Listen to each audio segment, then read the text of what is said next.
Hi, everybody. Welcome to Stratosphere Studio. This show is brought to you by the letters USB. USB, as you probably know, is computer shorthand for Universal Sanity Breaker. And it's been doing a swell job on me. Anyway, we're here. We're back. Why? Why are we late? Well, I don't know. It's the same procedure every week. Touch the same buttons every week. This time, for some reason, there was a little check mark on the Twitch feed that was not off before, but was off this time, so it took me a few minutes, and I'm tired of the whole thing. I'm just going to get into broadcast TV. I'm going to buy myself I'm going to buy ABC or CBS or something that's just turn it on and go.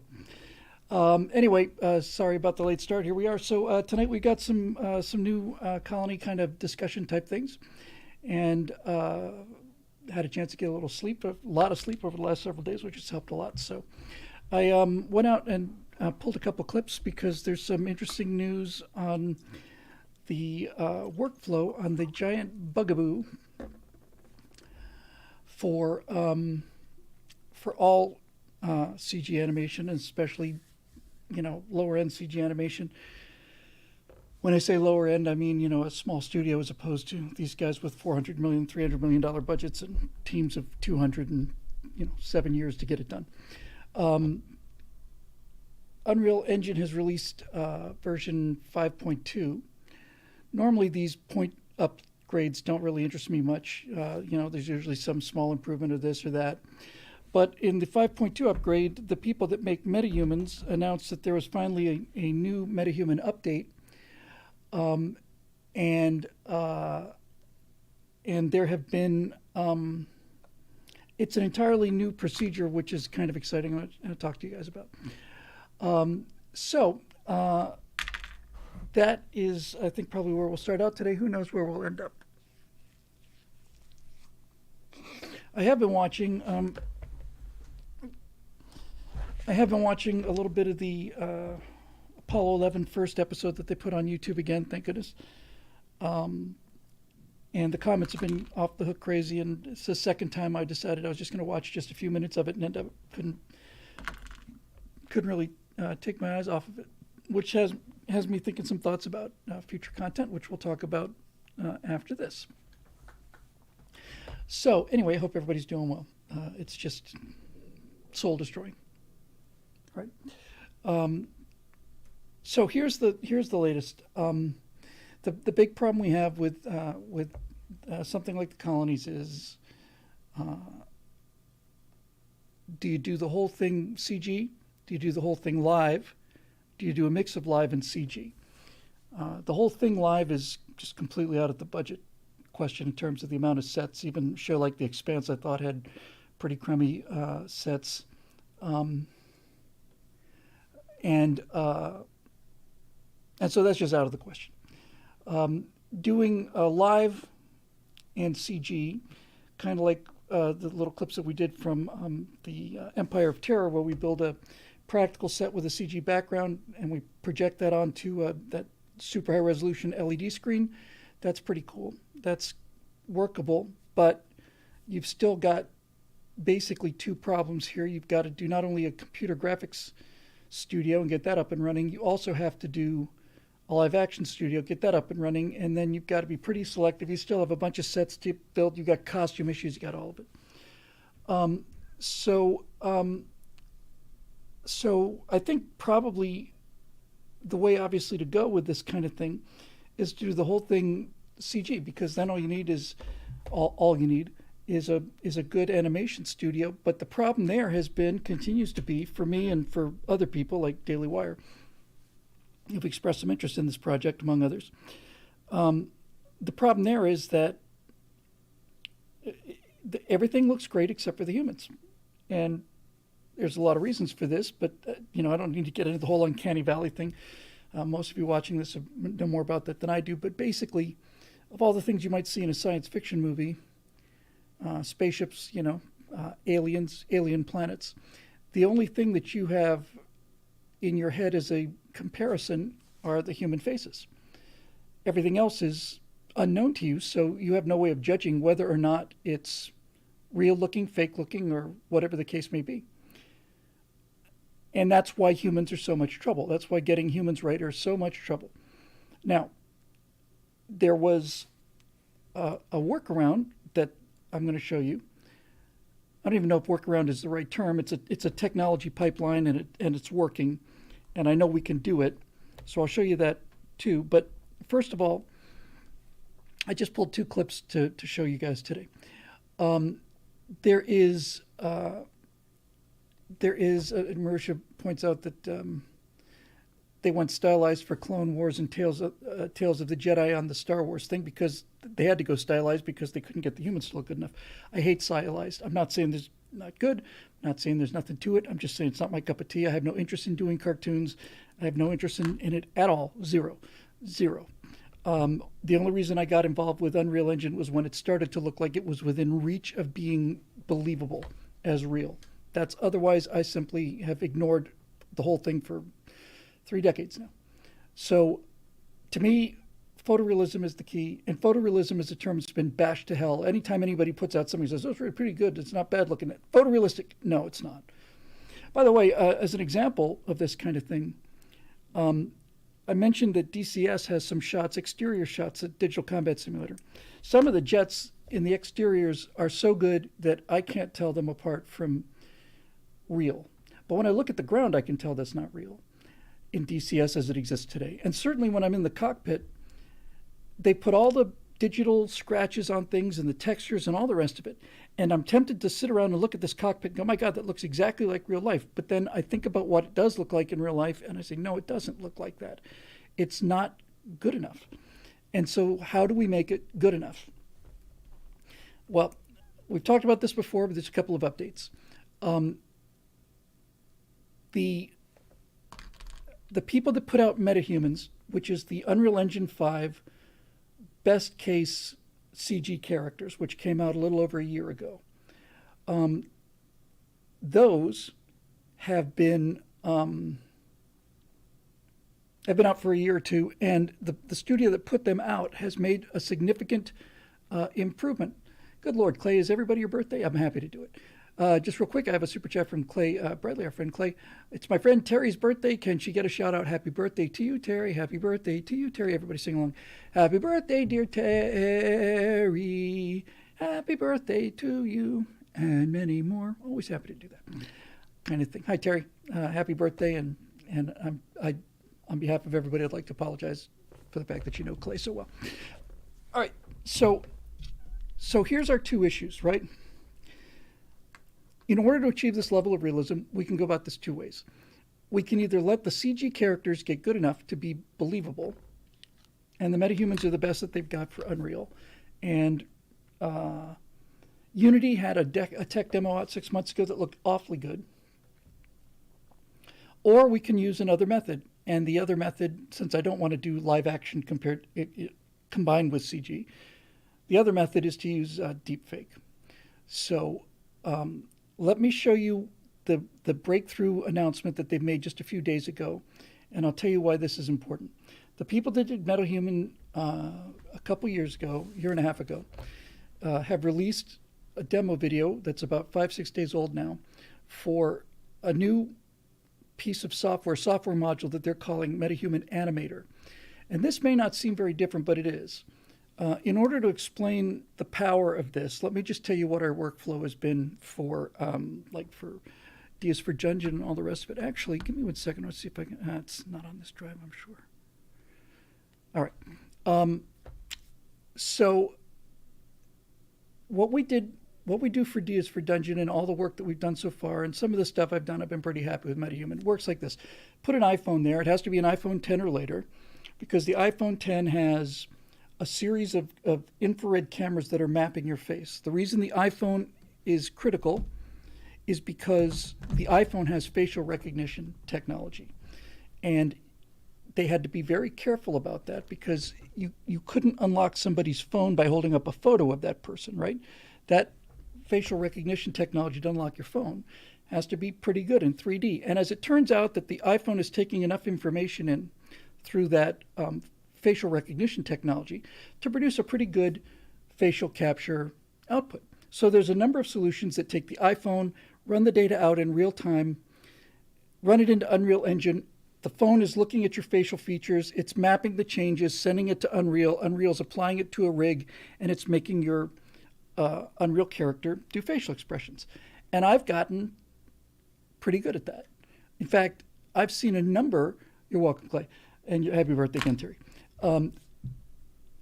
I've seen a number of like award-winning videos out there that are Unreal Engine videos that I didn't think were nearly as good as DS for Dungeon. And the reason that it didn't look as good is because when most animators, at least amateur animators, do a motion capture, I'll give you an example. If I'm reading a line, I'll be saying something like, so there it is, there's the castle. Finally, we see the castle that we've come to look at. Look how awful and dark that castle looks. Boy, it is a dark looking castle. So that's what they do.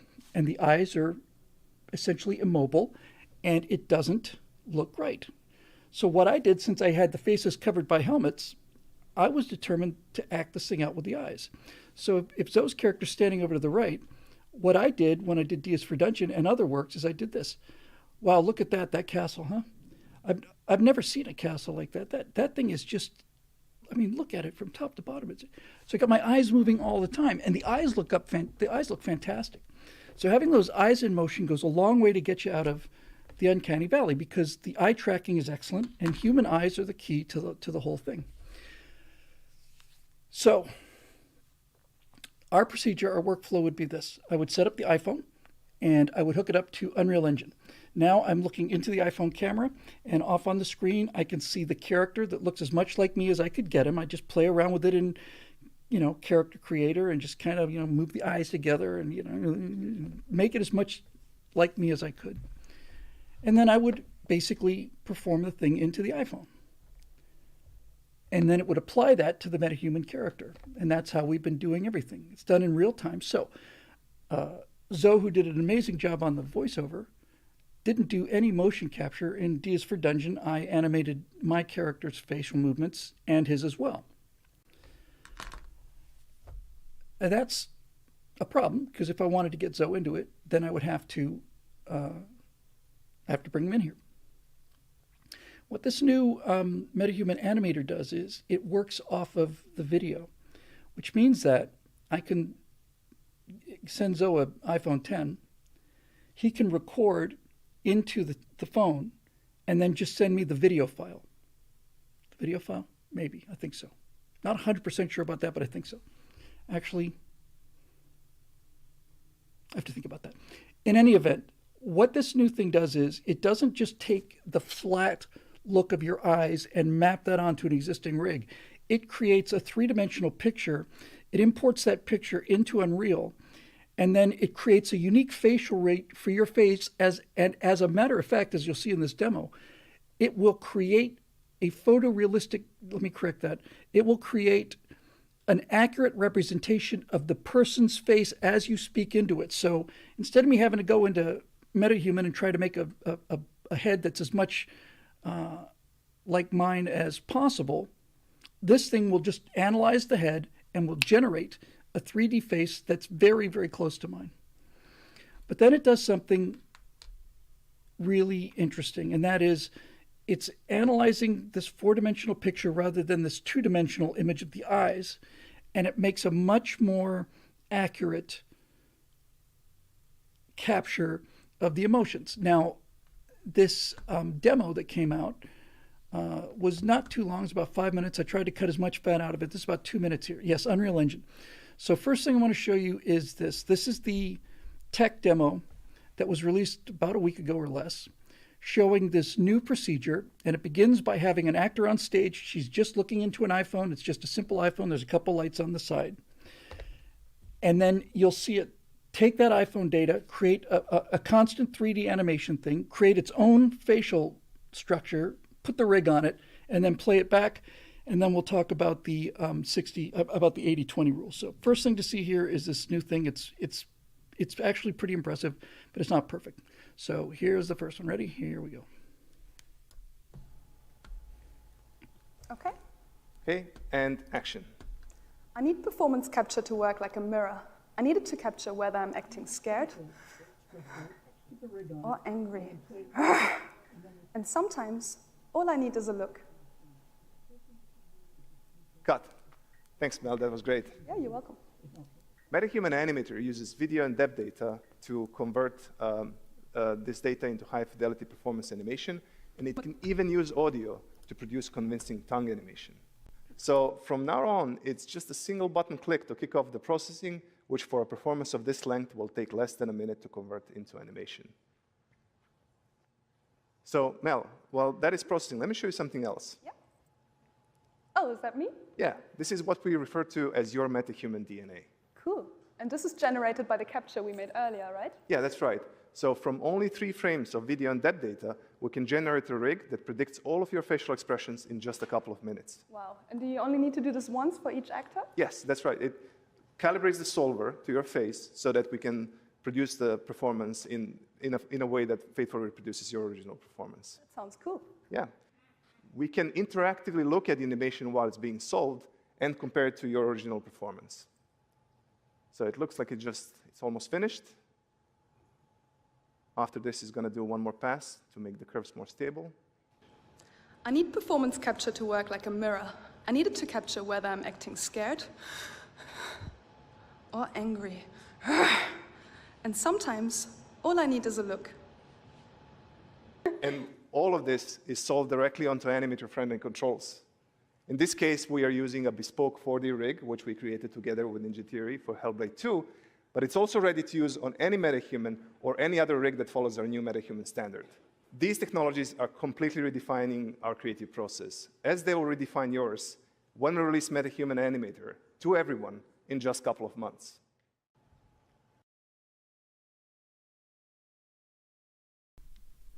Okay, so that wasn't bad. Now we get to the 60-80 rule, the 20-80 rule. Motion capture, facial motion capture like that will get you 80% of the way. But to get it really convincing, you need to go in by hand and tweak all of this stuff. The thing that's interesting about this is that the rig is generated and you also get the video frame. So on a frame-by-frame basis, I can look at the video of me doing the recording, or of the woman in this case, right? She's doing the recording, and I look at my animation frame by frame, and I realize, the motion capture didn't quite capture enough of the eyebrow raise, so I can just go in and manually raise the eyebrows on that. And when you get that final 20% on there, you get actually pretty close. So this tool will be available in a couple of months, and it will make the job of getting the Metahuman in Unreal Engine much closer to what we want than we could do before with the earlier editions of it. But that's not the powerful breakthrough technology. Here's the breakthrough technology.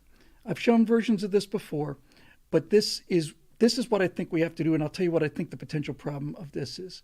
This is, as I said, something we've talked about before, but this is taking what you just saw. It's taking the Metahuman, it's taking the computer animated CG character that comes with Unreal, and it's using deepfake technology on top of that. Now, traditionally, if you've seen any of these Tom Cruise deepfakes, there's a guy who's a Tom Cruise impersonator who gets the expressions and the voices exactly right.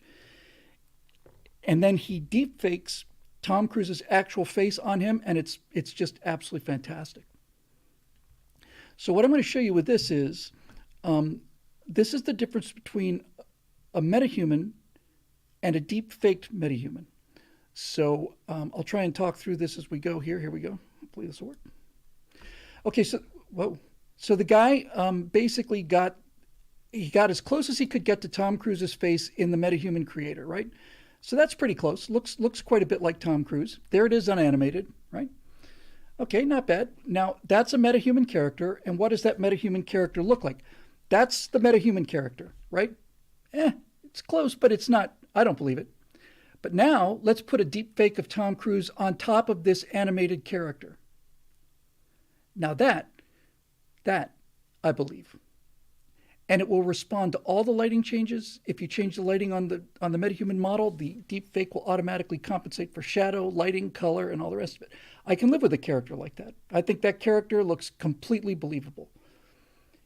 Now they've done a split screen. On the left is the metahuman character. On the right is the metahuman with the deepfake applied over the top of it.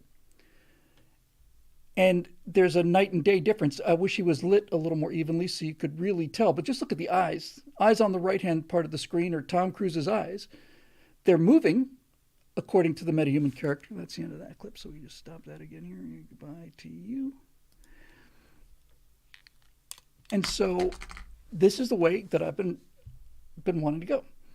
I wanted to do Metahuman characters, get them as close looking as they could to the actual actors, map the hell out of the actors' faces so that the deepfake uses a series of still pictures. In this case of Tom Cruise, is taking a look at all kinds of different photos of Tom Cruise, film clips of Tom Cruise. What the AI does is, in this case, is it looks at the expression on the Metahuman and then matches the photographic picture of Tom Cruise that's closest to that, including the eyes, the mouth, does it all separately, lights it the same way, sticks it on, and we're good to go. Now, I only have one problem with this, and I don't know if it's a solvable problem. I haven't had a chance to dig into it, what with the work I've been doing, but that's done, so we're back on the colonies again. And here's where the only problem is, because if there wasn't for this problem, we'd be home free. My understanding is that what deepfake is doing is it is essentially gluing a video layer on top of the Metahuman layer. So every single frame of the character's face in Metahuman, deepfake is generating a frame of Tom Cruise and it's gluing it on top of that. And when all of these things run together, you've got Tom Cruise's face. It's perfect. Great. But, and this is the only but, what happens if the Metahuman character is either inside a helmet or behind a piece of plexiglass, like he's inside a rover? If I'm looking at a character in a spacesuit, I've got a Metahuman in a spacesuit. I've got great spacesuits. I've got great looking Metahumans. I can get the Metahuman to work inside the helmet because Unreal Engine is doing all of that stuff. It's applying the reflections and all the rest of the helmet stuff on top of the thing, rendering that. But I think that what the deepfake is doing is it's gluing the face on top of that, and I don't know if it can do that and still maintain the glass. And that's a real problem, because if it doesn't do that, then I've got a different issue. I've got to figure out a way to do that. Now, there is one other thing, and that is that that the Metahuman characters are using generic skin. And so one way to increase the quality without deepfake is to use photo-scanned people. Let me show you the difference between that and a Metahuman. Hang on a second. Just take me a second to get this.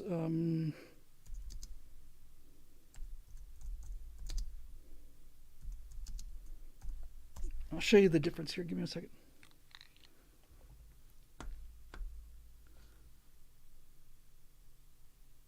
Couldn't find it because I was searching for Ed people. Let's try 3D people.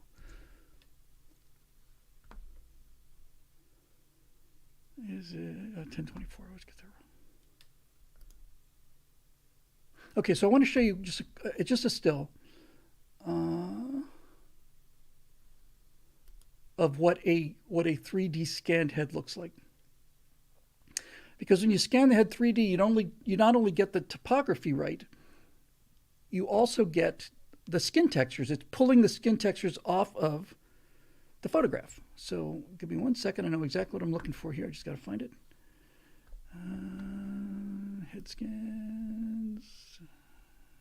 Yep. I'm just going to grab a still here. I've got one character from these guys that I used before that I thought was really good. Now, there's this one company that produces all of these. They got probably 60 or 70 head scanned humans, and the quality is great. Unfortunately, the company is in the Netherlands, and so the models, the people that come in to get their head scanned, are some of the weirdest looking people I've ever seen. They all look like birds.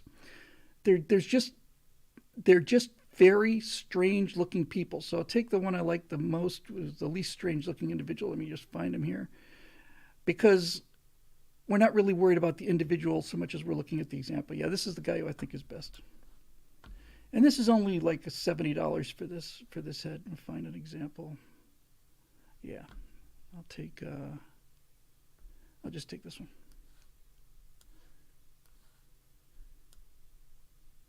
Okay, so here's an example of a scanned head. I'm going to have to rescale this, no doubt. Hang on. You bastard, come here. Why don't you? Yeah, you are a rotten son of a gun, aren't you? All right, to hell with it. I can't move it. I don't know why. It's just not grabbing it. But anyway, I really want to get this right. What if I do this? It's not. It's just not doing it. Okay, so that's a scanned head, and it looks better than the metahumans do. Let me try one more thing. Hang on 1 second. 1 second, because it's worth looking at. Cancel you. And trash you. Now do you let me it's just too big. All right, anyway, you get the idea.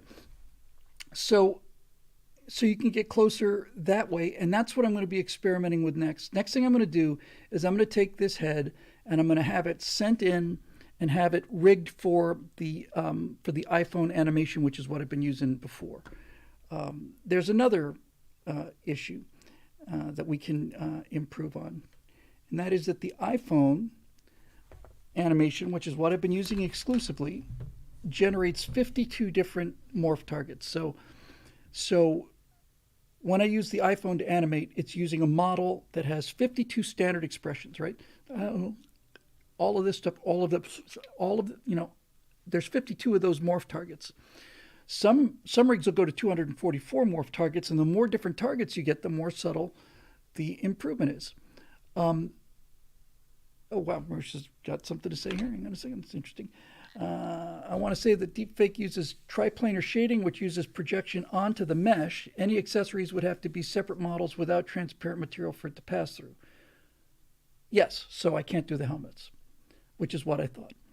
So next thing to do is to take this this character, or somebody like this character, and I'm just going to rescale this guy. So what I'm going to do is take me a second, just so you can see it up close.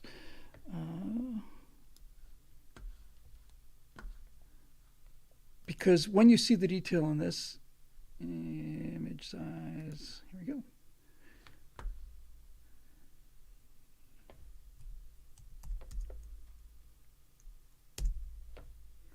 Yep. Hang on.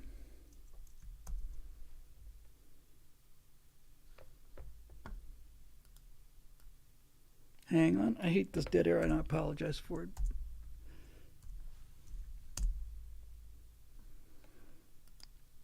Let's see if this will work.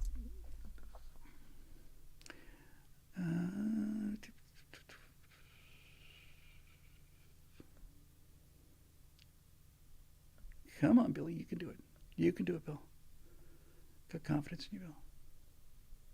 Here we go. All right, let's try this.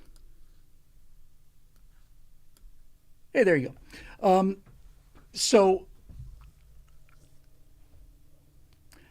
So you can see that the detail on this guy actually looks really pretty good.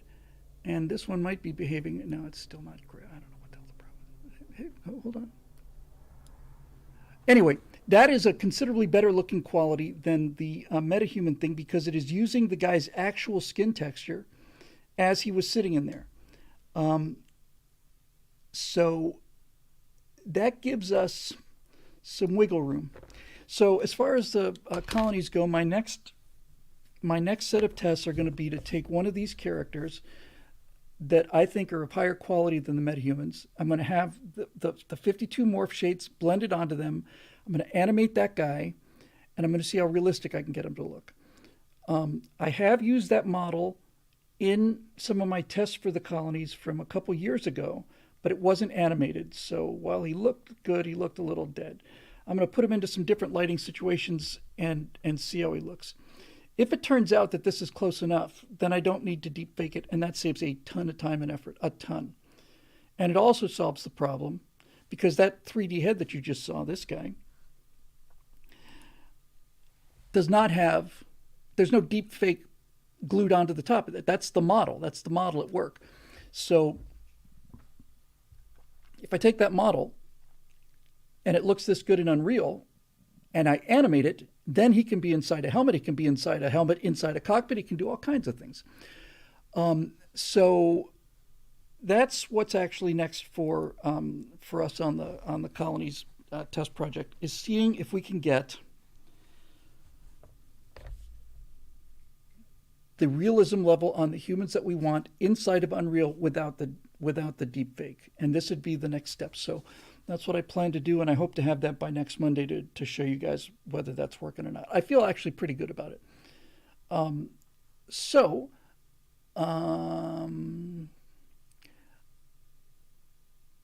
what we would do in that case then would be, with a budget, is we would, I almost said cast live actors, but that's not really what we need. We would cast models, real people. They don't have to be actors. They just people who look like what we want the character to look like. This is expensive. We would cast those people. We would then take those people down to a 3D scanning facility. They would do a super high resolution scan of their face, and that would get you not only the topography to match the actor's face perfectly, but all of the skin details as well would come on.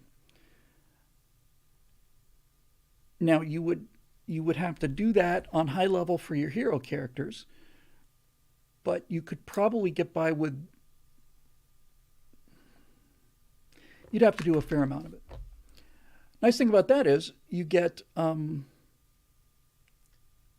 you can get the face you want, and then you get an actor whose voice you want. You don't have to put these two things together. And I haven't spoken to my friend Maurice LaMarche in, God, I don't know, 5, 6, 7 years, something like that. But Maurice did, he did Kip on Futurama. He did Morgo. He does forgotten the name. It's been so long. He does a fantastic William Shatner. So then you can hire voice actors. They can do 2 or 3 voices, save a little bit of money that way. But that's the plan. The next step on the colonies also is to pull together enough of the assets to start creating one of these 5 demo scenes. I'll start with the simplest one, obviously. Hang on a second, just flew right out of my head.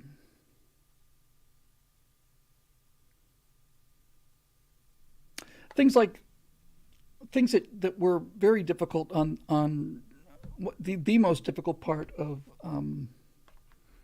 Dias for Dungeon is using stock motion animations and then gluing those things together and morphing them. So if I've got a scene where Zoe raises his sword and then his shield and he turns around and then he runs, I got to get a sword raise animation, shield raise animation, turn animation, a run animation, splice those all things together. Sitting back here, which has not been used for months now, almost 6 months, a year. So the nice thing about that is if I've got a guy just driving a rover, right? I just get in the suit and I put the head thing on here and I just do this. I look around, all the hand motions. You should be able to just drop those things in. Let's turn on the auxiliary heating, that kind of thing. So that will be the next step on getting the demo ready for the colonies. And that is, I have a high degree of confidence in everything except for the human aspect of it. And that's got to work. The very, very first Metahuman test I ever did, I thought was the most realistic. I know this is obnoxious. I think it was the most realistic Metahuman thing I've ever seen, done by anybody, because I did a lot of the facial action here. I'm going to go to the trouble of finding that, just because I like it so much, and I want to show it to you again to show you what acting out through the character can do as opposed to, just reading a line. So once again, give me another second. Come on. I'm just going to have to dig it up, and we're just going to have to hang on there for a second. YouTube. And switch channels. Yep. Almost there, kids. Everybody be cool. Talk amongst yourselves. Working on it. I hate the dead air. I hate it so much. YouTube Studio. Now, there we go, finally. So this thing I'm going to show you is it is the very, very first thing I ever did with Metahumans. I did it so early that I didn't have any idea of how to animate the suits. I didn't move the heads, nothing. It's the first thing I ever touched in Metahumans. And I still think it's not only one of the best things I ever did, it's one of the best things I've seen in it. So you can take a look at this as 2-year-old state of the art for old Billy Boy here. Yeah, I love this. Now, I should warn you, I did this off the top of my head, and so there is an F-bomb in this, just because it seemed appropriate. I was just basically ad-libbing the dialogue, and so if that's something that bothers you, and I know it does bother some people, my apologies. But I'm going to show it to you anyway, so I'm not proud of that. I was just trying to come up with some dialogue. So what you're about to see is the first Metahuman test I did. The suits are great, but the suits are not in motion. The heads are not in motion. I recorded me. I'm doing all the talking. So the character's not looking like me though. It's not supposed to look like me. It's just somebody else. So I'm doing the voice and the face acting for myself, and then I got the character who looks a lot like Zoe, and he's in the reversals. He doesn't say a word. I'm also acting the reversals as well. So it's my face doing both sets of these things, and this is the result. So I think it's actually pretty good. So let me cut the microphone this time, and we'll drop it in, and I can listen to it. You can tell me what you think. So just hang on 1 second.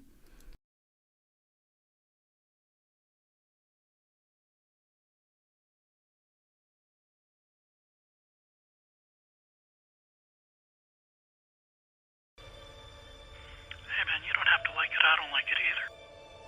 But look around you, man. There's nothing here. There's nothing here, and there's nobody coming. We are going to have to make it here on our own, or else we're both going to die out here. And that's all there is to it. We don't start working together, then neither one of us are going to get off this fucking rock ever.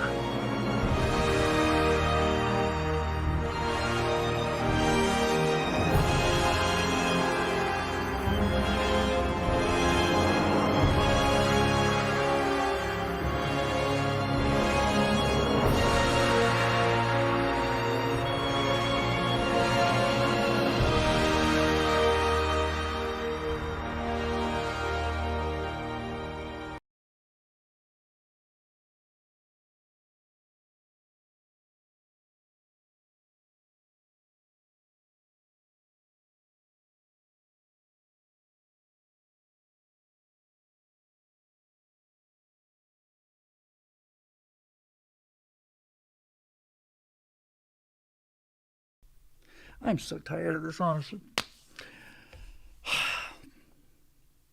Okay, we're back. I saw a comment here saying the head needs to move with the suits and stuff. Yes, it does. I just didn't know how to do it yet. Eric says the big issue is the lack of hair. Yes, they're bald because I was just getting started with it. The nice thing about the suit stuff is you usually get the guys in the Snoopy caps. So that covers a lot of it. We should be back now, right? Audio's back. Yeah. One day I'll get a producer. So that's the next step for me. The next step is to get a photo scanned head, my voice, in a suit, walking on, let's say, the moon. Moon's as good as anything else. Easy to get a hold of and easy to do. So with that done, we will reach the next thing. Monk in Training says, you made that? Not bad. I think the music is wrong. Well, thank you. I grabbed the first music I could find too. But in any event, that's what I'm going to be doing next, and I hope to have that by next week. Now, on to the next topic, which is related to all of this stuff. It's certainly related to the technology, but we're off the colonies now, so we'll just kind of jump off the colonies, and we'll and jump onto something else. So I was looking at the comments for the public Apollo 11 thing, and they've been just great. And I keep coming back to an idea. Again, we're off the colonies now. I'm trying to figure out what to do with new content because we need to do a new membership drive.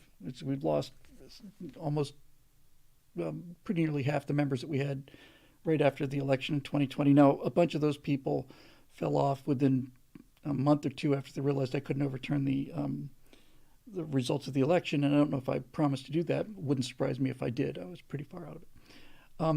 But nevertheless, we got to do something new. I've talked about doing this don't be an idiot thing, but it's occurred to me several times that that's not really political. That's educational, which is to some degree political. But I need a new method for these political commentaries. And I know everybody wants to see the firewalls, and they're easy for me to do. They're getting down to 12,000 views now. And part of that is the suppression algorithm and all the rest of it. And part of it is also the fact that looking at what's actually working out there, virtually everything that's working out there is got some kind of a visual gimmick. Now, you may not like the word gimmick. Not bad for a boomer, says Monk in Training. Thank you. I started computer animation as a boomer. I started with a series of impressions on soft clay using a stylus, and I baked those, and I kind of ran them, flipped them real fast so that you could kind of see a bit of an animation thing, and I've kind of been improving from them. I don't want to do reaction videos. I want to do political commentary. So I want to come back to something I've talked about before because it won't leave me alone. I had a couple of refinements on this idea, and I just thought I'd get some feedback on this live, so this is always nice. I have talked about doing I'm talking about political content now. I've talked about doing political content that I'm temporarily calling The Last Man on the Moon. And the idea, there's a lot of ways to frame this thing, but here's basically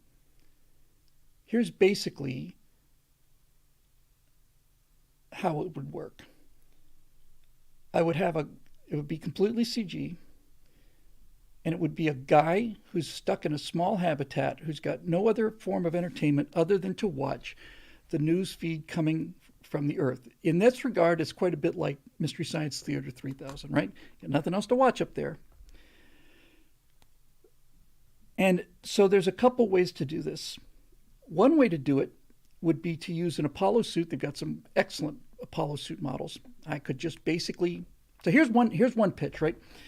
One pitch is I'm talking about lore now. I'm talking about theory crafting the background for this thing. There's a number of ways to do it. Here's one way. One way to do it is to say that we secretly put a base on the moon, and that the unmanned Apollo Saturn V launches that were used to test the Saturn V for real, right? Like Apollo 4, for example. Saturn V test, went into orbit, everything worked great, fine, no people on board, right? One way to do it would be to say that those unmanned Apollo Saturn V tests were actually used to deliver payloads to the moon, right? Obviously, this is all fictional. I'm just trying to find something that's got a decent kind of a cover on it. And then using the Air Force's Dinosaur project, which was the space plane that the Air Force developed, we actually put a man on the moon in secret, right at the same time of the Apollo program, maybe a little bit earlier, something like that, right? And for some reason or another, he got stuck up there. He's got a nuclear-powered habitat. He's got the ability to regenerate oxygen. He can grow food. All of the stuff there is there. It was an experimental base that was done in the 60s in order to test this stuff. And there's still a guy on the moon who is watching these transmissions from Earth in 2023. And the reason I like this is because it allows me to bring that Apollo era space age commentary to the current political catastrophe. So you got a steely-eyed missile man up there, who's close friends with Neil Armstrong, and he's up on the moon, and he's watching maybe at the South Pole of the moon, something cool like that, right? Someplace where it's not easy to discover. And he's got water there, and he's got the things he needs, and he's got a friend, maybe he doesn't, I don't know, but he's just sitting there, and he's waiting for Elon Musk to come and get him off the moon, and he has got nothing to do but he's seen every video that he took with him at the time because it's on videotaped and everything, right? And he's just got nothing to do but watch the news feeds coming from Earth and commenting on it. Now, what I like about this particular gimmick is because Bob Knife's kind of on close to what I'm sort of talking about. Just how about if Bill Skid was talking commentary while cruising in an F-100, just spitballing here. Spitballing is what we need to do. So one possibility is that I'm this guy on the moon and I'm watching all this other stuff. Then I added a refinement to this, and I probably won't be able to do that because of copyright issues, although I'm not 100% sure about that. Second idea I had was, what if my character's name was Lieutenant Colonel Matthew Mason? Now, boomers will get that right away. But if I was Lieutenant Colonel Matthew Mason, promoted after the landing from Major Matthew Mason, then all of the Major Matt Mason toys that I grew up with would be simplified versions of the gear that I actually have up there. In other words, the Major Matt Mason Space Station toy would be a very, very simple version of what the habitat actually looked like. Now, I'm throwing that in there for the sheer nostalgia power of it. And there's something about that I like a lot. For those of you not familiar with it, Major Matt Mason was Mattel's Man in Space, and it was a space toy. It was super popular. I grew up with it. A lot of us did. Let me see if I can find a quick trailer for it. Hang on a second. And so there's something appealing about it being Major Matt Mason on the moon talking about this stuff. See the space station model, and these are all. I want the, yeah. This is the first Major Matt Mason toy I bought. I'll just drop this in real quick. Give me a second. And so we would have a version of this toy, but it'd be a much more sophisticated version. It's like they're taking the actual hardware as a sort of an homage to the guy who was lost and still stuck up there, and they're just kind of, you'll get the idea where I'm going. Here we go. Here's the Major Matt Mason thing. This is the space crawler, I think it was called. You'd think I'd know that by now. Hang on a second. But there's something really kind of cool about this idea that I like a lot. Of course, Major Matt Mason was copyrighted, but I don't know if Lieutenant Colonel Matthew Mason is. Here it comes. Give me a second. And this will probably be too small to fit, but you get the idea. All right, so this is Major Matt Mason, Mattel's Man in Space. I lived and died this stuff. This is him with one of the many toys that I had. And here it comes.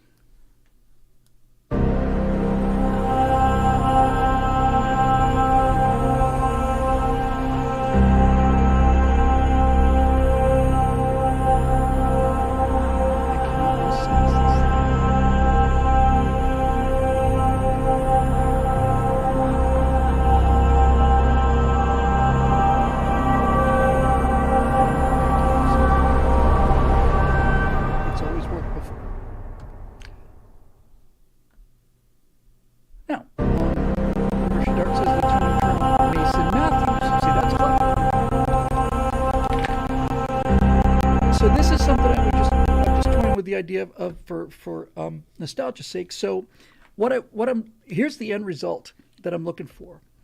I want to be able to do commentary on today's political situation, and I want to do it from the perspective of a guy who was in the Apollo program. That's when I watched the Apollo 11 thing. I just really, when I rewatched it, it just really hit me hard.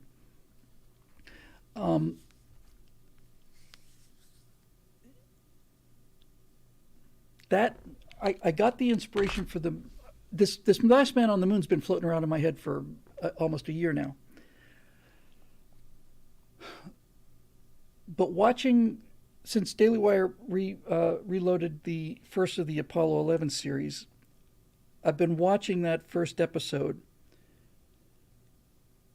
and after during the Cold War and the Empire of Terror, I look back on how that was written, the Apollo series, how it was written, and I just love it. I love the style of it. I love kind of there's a little bit of cheekiness in it, but it's real optimistic. It's really kind of cool. You know, how do we get to the moon? Oh, cap gun, Scooter.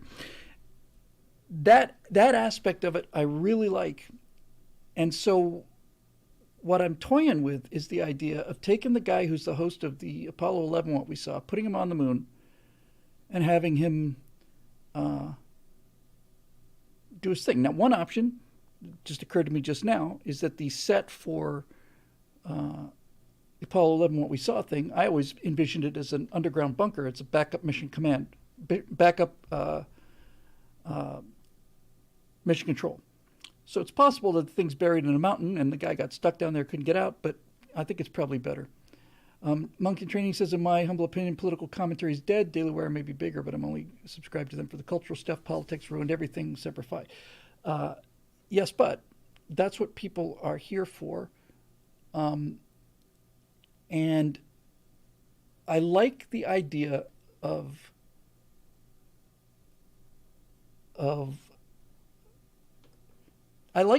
here's the image I'm going for. I like the idea of a guy in a spacesuit sitting on a lounge chair with his feet up. He's got a can of Pabst Blue Ribbon in his hand, or a tube of it or whatever, and he's just sitting there killing time, watching the Earth, and just listening to this stuff and all the rest of it. So they're just, I'm looking at what's working out there, and what's working is gimmicks. Doomcock's a gimmick. Awaken with JT's a gimmick. Even Crowder is essentially a gimmick, right? He's playing a character. He's not really. We know what we're talking about here. So number one, I like it because I like the picture frame of, okay, if there was ever a time where we were serious about things, to me it was the 1960s, and I don't mean the hippie 60s. I mean the skinny tie, pocket protector, let's do the math for going to the moon on a slide rule 60s. That's 60s. And I like the idea that this guy has not been on Earth for the intervening 50 years. Now, a lot of this that I'm talking about now is just coming out of my head as I'm thinking about it. It's usually what happens, why I like to talk about these things. So since, if you took Neil Armstrong was too much class really to ever really talk about this. Let's say you took an Apollo astronaut, and instead of him having to spend the last 50 years on Earth, so that he got that slow boiling frog sense of it didn't just all happen at once. What if he had been taken off of the Earth, time goes by, and he's dropped back into 2023? What would the 1960s steely-eyed missile man attitude about all of this garbage that's going on right now be? And if I could set up a picture frame around that, that would give me the ability to make commentary about it that would instantly cut to the perspective that I'm looking for. Because most of us out here are wondering what the hell's happening. You know, we knew what's going on. We know the world isn't supposed to like this. We're not, but we don't get it. That's an interesting point. Air Techie says it's kind of like a serious Austin Powers. Yes, exactly right. Exactly right. Now, it's true he'd be 90 years or 100 years old. First of all, I can make the character older, but secondly, I could also talk about, a hibernation booth, or he's in some kind of, he wakes up every, 3 weeks or something because he has a limited amount of food supplies. We can back that story up. Or he was put into the capsule in suspended animation and he just woke up, that kind of thing. So there's 100 ways we can get around that. Oh man, Sad Wings Raging has just just wins the internet for the night. What the guy would do is, according to him, is I would wake up and declare exterminatus for Earth. That's a 40K term for when when things are really bad on a planet, then it's time for exterminatus. We don't waste. You're not going to dick around anymore. Emperor's just going to send a legion out there, and they're just going to sterilize the planet, kill everything. So there's that. Now here's another way to do this. And the only reason I'm a little reluctant to do this one is because I don't want it to get confused with the colonies. But this is a potential too. Reason I said I don't want to get it confused with the colonies is because there's no faster than light travel in the colonies. Let me rephrase that. There's no one way faster than light travel. Once you get a Stargate up on both ends, then you can go from one point to another. But anyway, you have to go out there slower than light than build it. But one possibility would be to have a guy who's on a planet and they got there using faster than light travel, and he's at a listening post on a planet that's 60 light years away from the Earth. And so what he's seeing is, he's got incredibly huge sensor base. There's some amazing models of these kind of radar installations. So basically this guy's kind of a caretaker, like at the Overlook Hotel or something. He's got this incredible listening station. His supply never came, his resupply never came, he's stuck there. So he's turned the thing to Earth, and he's picking up signals as they come to him, but he's 60 light years away. You have to have faster than light travel because he has to outrun the radio waves. I don't know. I just somehow don't think that's quite as cool. And one thing about the Major Matt Mason thing too is I could have a character that looks kind of like Major Matt Mason,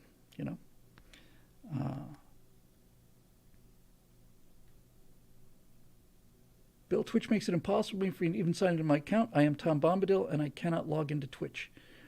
Tom Bombadil, I don't know what to tell you about that. I just don't know. I think I like the Matt Mason thing better, too. I really do. So I think, yeah, but I'm talking about I like the moon idea better, too, because I don't want these things to be confused. And, yeah, Eric Blake says, Rip Van Winkle in space, this kind of thing. Yeah, that's actually a good term, right? Because those of you familiar with the story, which was part of my growing up, it's a very old story. I think it's a Dutch story. There's a guy who goes up into the mountains. He's a young man, and he hears the sound of like laughter, and he finds a little, like a little glen, and there are like gnomes, and they're playing like skittles and things like that. And so they offer him some kind of a wine or mead or something like that. So he takes a drink, lies down under this tree, goes to sleep, and when he wakes up, he's 50 years older. He's got a long white beard and everything. Then he comes back down, and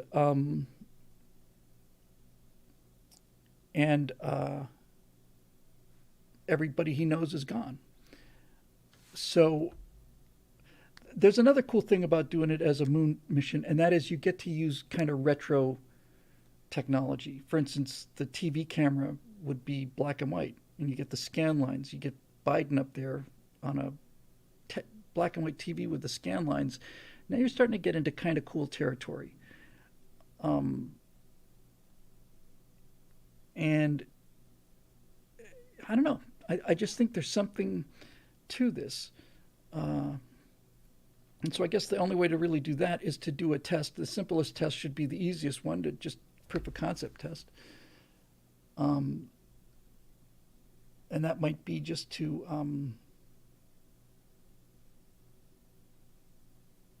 no, obviously the simplest thing would be the guy in a suit looking up at the moon, but up at the Earth, you'd need a way for him to see something to comment on. So I'd have to have the inside of a habitat built, something small. It's got to be desperate, by the way. This guy's got to be really desperate. And maybe just a little bit mad. CP Tome says a deepfake Janice Rand. That's an interesting idea right there.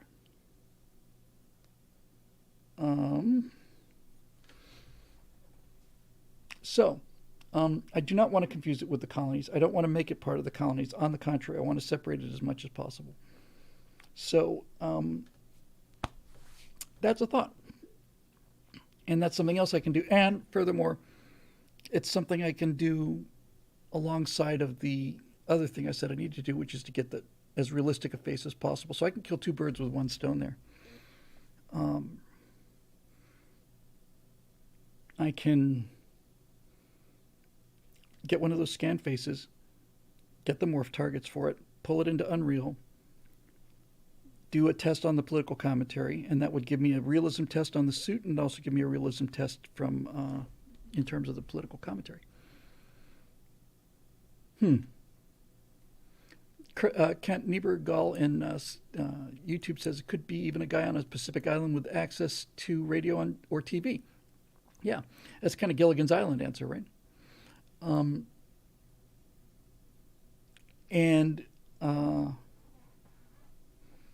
then in the Twitch stream, Japan0499 says, NASA, what's going on, sir? And the line will be, you're not authorized to use this channel, and it's ma'am.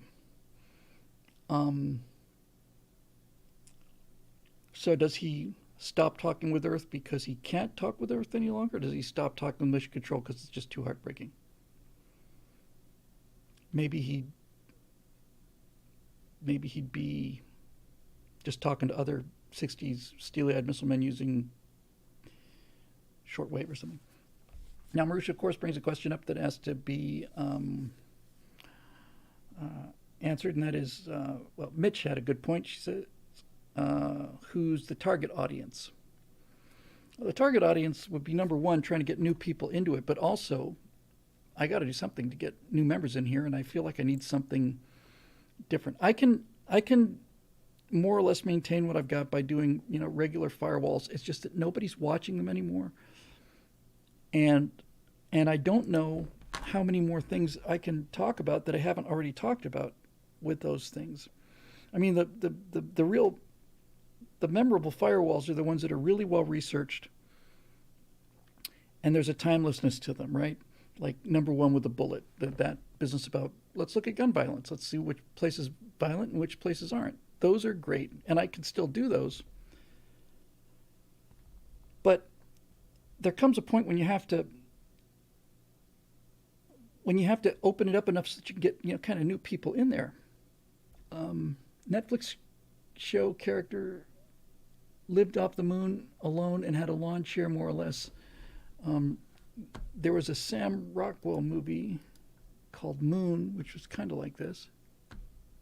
Holy cow! What is that from? Is that from that? What was that series they did with the alternate history?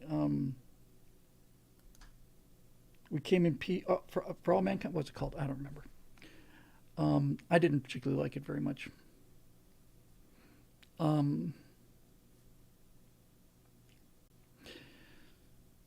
For all mankind. Thank you. There was a Twilight Zone. I'm just spitballing here. There's a Twilight Zone episode where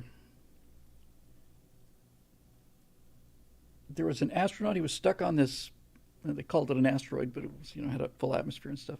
He was stuck on this far, far remote place, and they had given him a robot woman companion.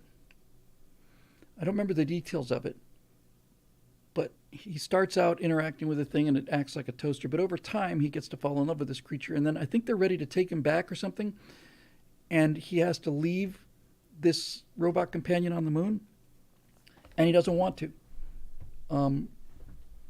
And so there might be something there too, Chris O'Neill, bringing us back to Earth, says there was just a major chemical spill into the primary water supply for the city of Philadelphia. Wasn't that a coincidence? I'm sure there's a lot of that stuff going around. There is no Twilight Zone. There's only the Twilight Zone. Is that it, Dave? My name is Alicia. What's yours? It was Jack Warden, wasn't it? Yeah. So that would be something else to do too, kind of have a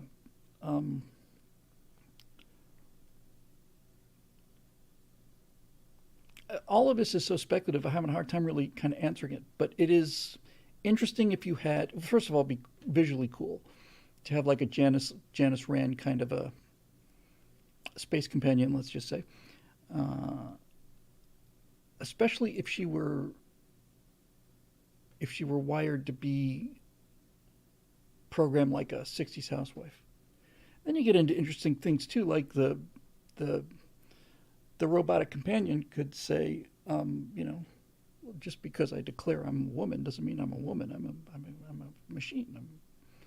I'm a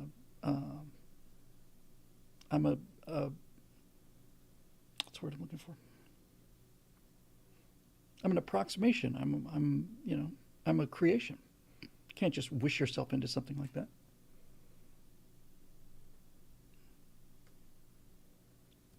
So Marusha says, I thought the point was to reach younger generations who weren't already into conservatism. Seems more like it captures the older gen's nostalgia.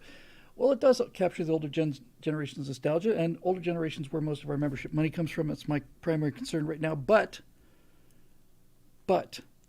there's a lot of Gen Zers out there who know that they're missing something and are looking for it. And I think that's who the target audience would be. I have to continue to do stuff that the members understand would be worthwhile. What I really need to do is get some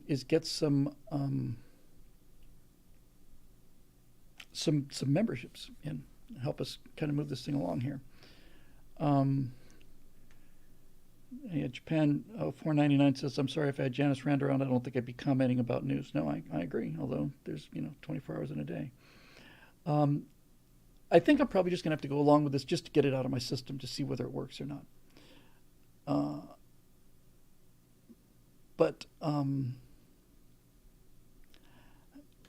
There's one other thing that you get out of this, and that is if you are doing this as an animated thing, you get a level of protection, a level of protection from censorship.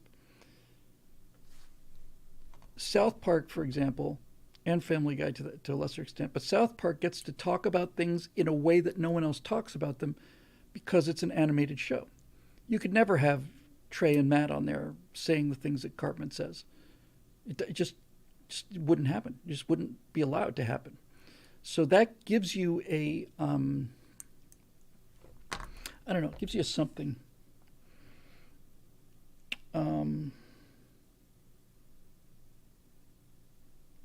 And it also gives you kind of a real sort of, Marusha mentioned nostalgia, but there's also kind of a sadness, a sadness, and at the same time, a kind of hope. I think that's probably the angle I'm really looking for. Just terribly sad watching what's going on up there, and then also the sense that, look, we did this in 1967, What's the matter? What's the matter up there? Huh? What's wrong? You can do all of this stuff. I can just start handing out solutions, water levels in California. Build some desalination plants. We had the Model 19 available. It was working in, Jackass Flats, Nevada. We had this thing going in 1966. What's the matter with you people? That's kind of the angle I'm going for. Because all of the problems that we have are self-inflicted problems. They're just I think more than anything, that's probably what I'd like to communicate to a new audience is that this is not difficult. It's not difficult. There's nothing to it. You could solve to whatever degree the global warming issue, man-made global warming issue is real or not.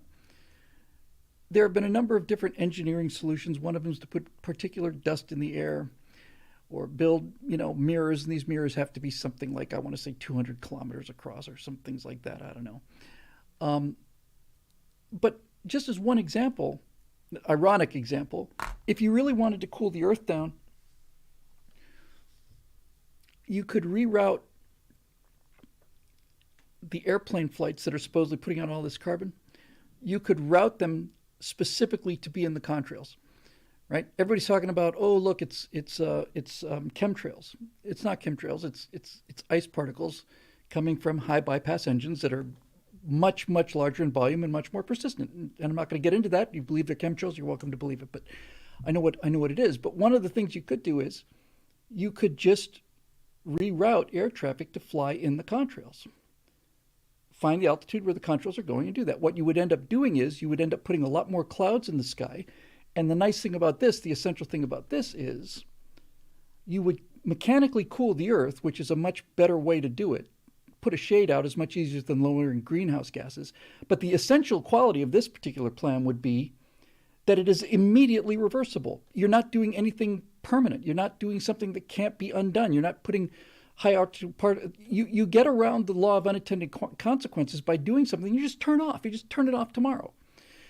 But I do know that, and this study's been lost, but I do know that somebody wrote, a climate scientist did a study, and he did it in the week or so after 9/11.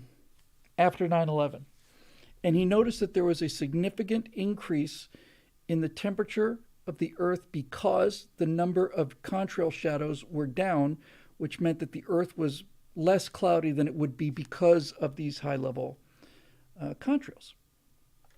And if you want to have a water injector behind those things or just squirt something in to make ice when there wasn't any, it's perfect. And what's even better about it is it's only cooling the parts of the planet that are supposedly emitting the most carbon, right? It's an industrial era issue.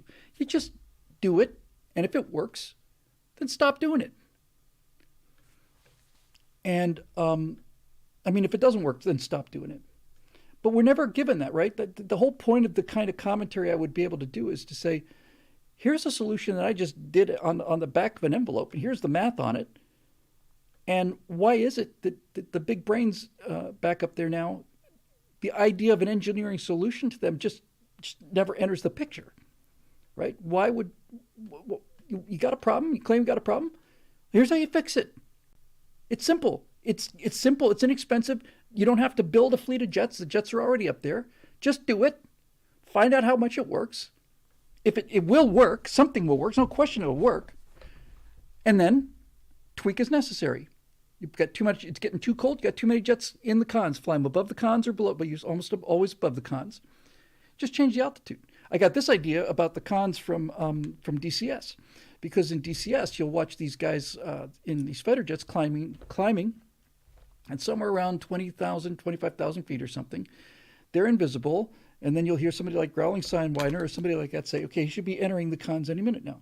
So there comes, for virtually every single day that's out there, comes a point when you get to an altitude where the combination of the moisture and the temperature out of the jet and the condensation of the air creates contrails at a certain altitude. Below that or above that, it's either too warm or too cold for this to happen. So you just reroute the jets into the contrails. And the beautiful thing about this idea, see, this is why I like being able to do this kind of commentary. The beautiful thing about this idea is not only would it work, but if it turned out that the Earth wasn't cooling quickly enough, then you'd need to travel more by jet airplane. The idea of saying no one can travel by jet because the carbon, whatever carbon it puts out, is offset by a factor of 2, 3, 500 by the amount of shade it throws. And not only that, but with this plane you get the best of both worlds, right? The Earth would be whatever temperature you want it to be by determining how many planes you put into the contrails, and you get more carbon dioxide in the atmosphere, which means the plants grow easier and you get more crops and you get all kinds of things. Ta-da! Welcome to 1966, you miserable low-life idiots. Jesus, what is the matter with you people? I think it's a grand idea. I really do. And that's actually a pretty good example of a test. That's probably what I should do first. I'll do a little research on this. I'll find some sources. I'll sit there, I'll talk to the TV screen, and then I'll just go out there and shake my fist and say, what's wrong with you? What's wrong with you? Dare somebody to tell me why that wouldn't work. What's the worst case scenario? No effect? Okay. What's the worst case scenario? Well, it's cooling like crazy. Or, for some reason, it's warming things up. And stop doing it. You go back to what we were doing before. So, I just want to break this stuff down. Yeah, I will talk to Bert about this. Because Bert knows an awful lot about aviation, knows an awful lot about global warming. I want to do something like this, a little bit of research. And see, now everything's kind of coming together, right? Now, I can have a guy who was educated in the early 60s in an American public school, or at least in the late 50s, and he doesn't have expensive computers up there. And he says, okay, so we know that the cooling rate of this, you use the actual data, right? You're using actual data. So greenhouse gas is this, so on and so forth. This much reduction in temperature.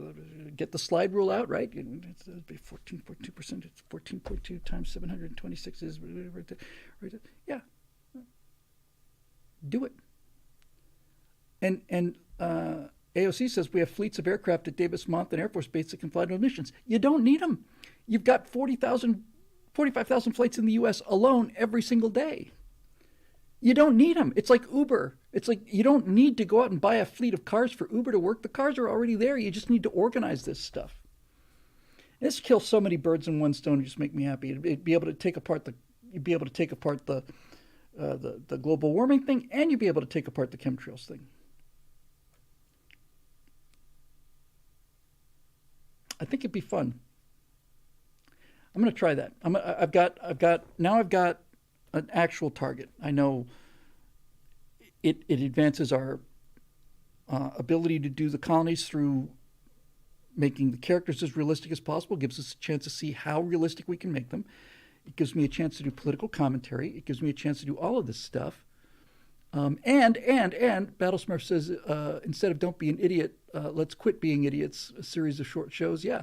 And, by the way, it allows me to do a Don't Be an Idiot show, and it gives me finally a context to do it. I can do it from this guy. It's like messages back to the earth, Don't be an idiot. What do you mean you don't know how planes fly? Did you not graduate 4th grade? What's the matter with you? You've never heard of Bernoulli's principle? Seriously? Is that how bad things have gotten down there? All right, we'll solve this problem in 3 minutes too. And just have this guy kind of have this attitude, just kind of like, it's not, he can't be really angry. He just has to be frustrated and a bit edgy, quite a bit edgy. Well, you don't know how to do that? Really? Okay. We could do this in 7th grade back in 1957, but okay. Here's the math. We'll just do the math on our head. Okay, so get out your phone if you can't do it. No wonder everything's going to hell up there.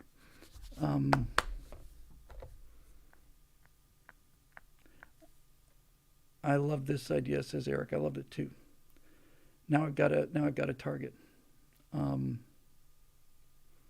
so maybe the thing would be, instead of like daily commentary, maybe if Biden does another one of his Sieg Heil red and black speeches, you could comment on that. But really, what this would be doing would be a way to look at all of the self-inflicted problems that we have, and come up with a solution for them, right? There was a shooting in Nashville as we record this, a few hours before we record this. And this would be an excellent opportunity for me to go to what I first realized when I heard about the shooting, and that is that when guns were everywhere, there were no mass shootings. When kids played with guns all the time, there were no mass shootings. When you could walk into a Sears and walk out with an armful of guns and ammunition, there were no mass shootings. So the idea that it's related to guns is demonstrably false. Your problem is you don't have any dads up there. Then you could actually take this into being, and this is something that I've been thinking about too.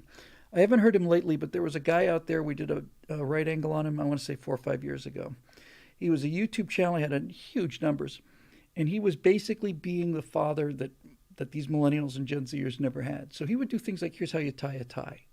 Here's how you change a tire. That kind of thing could be good.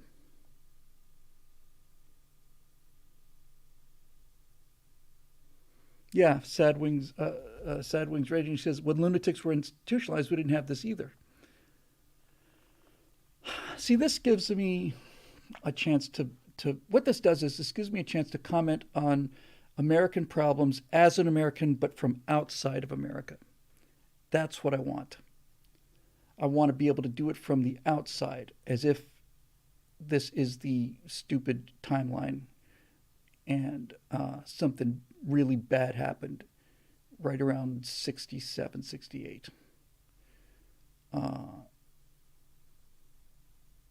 Yeah.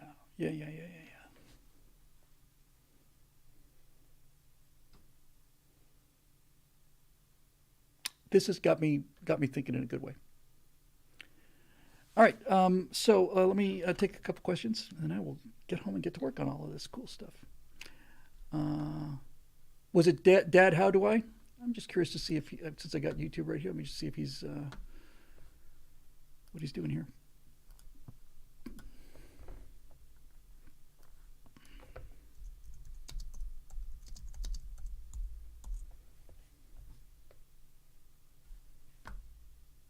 Four and a half million subscribers, and his last video was 6 days ago.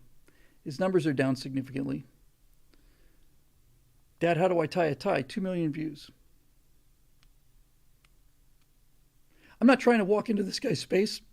It's brilliant, and he owns it. But I do think that as long as it wasn't too on the nose, this would be essentially what this would be is, how do I be a steely-eyed missile man? And it's not for everybody, because not everybody wants to be a steely-eyed missile man. But that would be it. How do I be a steely-eyed missile man? I'm liking this a lot. Okay, I got a lot to think about and a lot of stuff to do. But I think I was just on the tail end of this topic.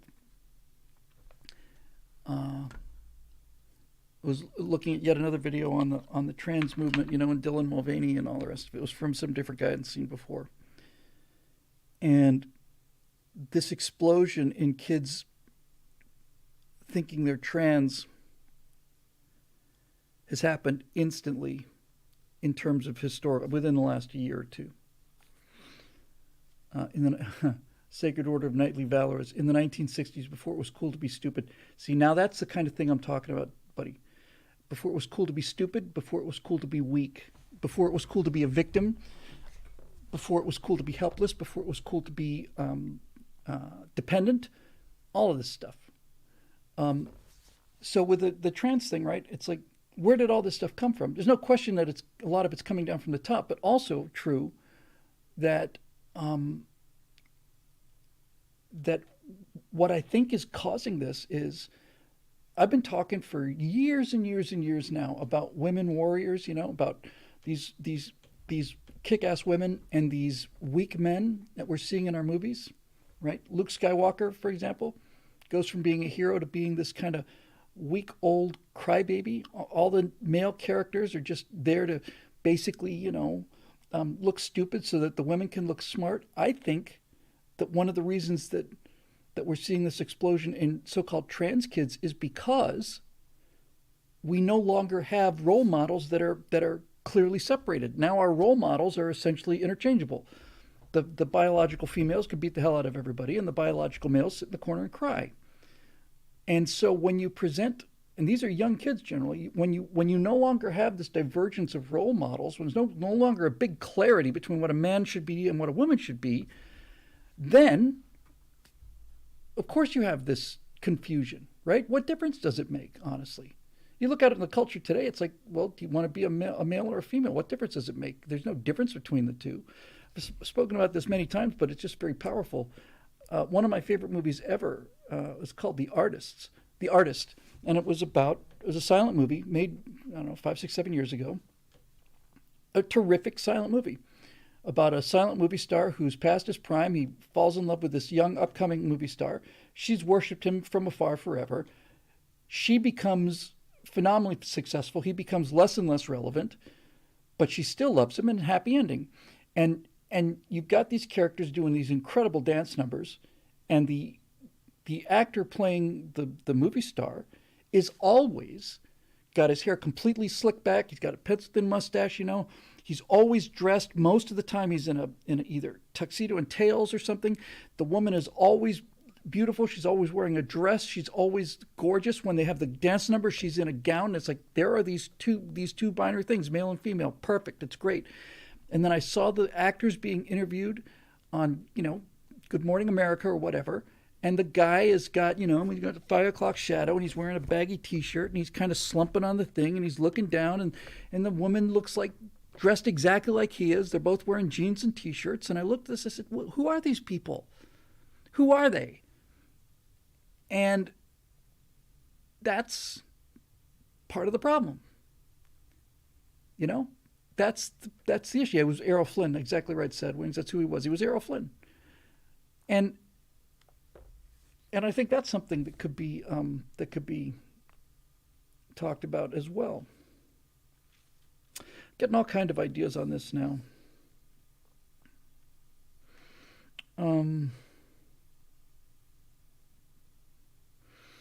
Eric says, ironically, 5 o'clock shadow is considered manly nowadays. You know why that is? You know why the stubble is so prevalent today? Is because it's about the only way you can signal that you're a male, and it's one of the few ways to make boys look like man boys. You look at the faces of people who are movie stars today, and I'm including guys who I like a lot, like Brad Pitt. You know, looks like a girl compared to Rock Hudson or any of those guys. They all look like girls. The only person I've seen in the modern era who doesn't look like a girl is John Hamm. And when you see John Hamm on Saturday Night Live, or when you see John Hamm interviewed, he doesn't look nearly as impressive as Don Draper does. Not even close. Don Draper is freaking phenomenal.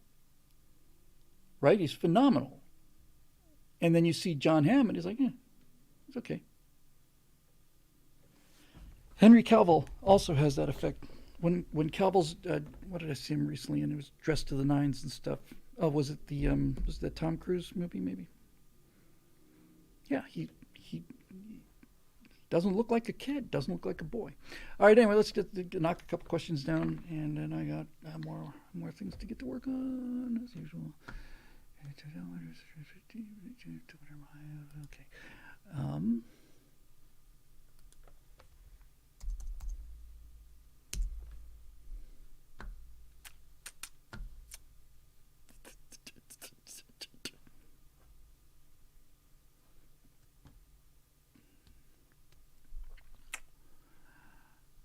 Members. Fall room. Somebody was saying they had a 3-word question. I will take that question. I'm going to scan for a 3-word question. I'll take that first. And as usual, I won't get to nearly enough of them. And as usual, I feel really bad about that. And as usual, there's so much I can do about it. So there we go.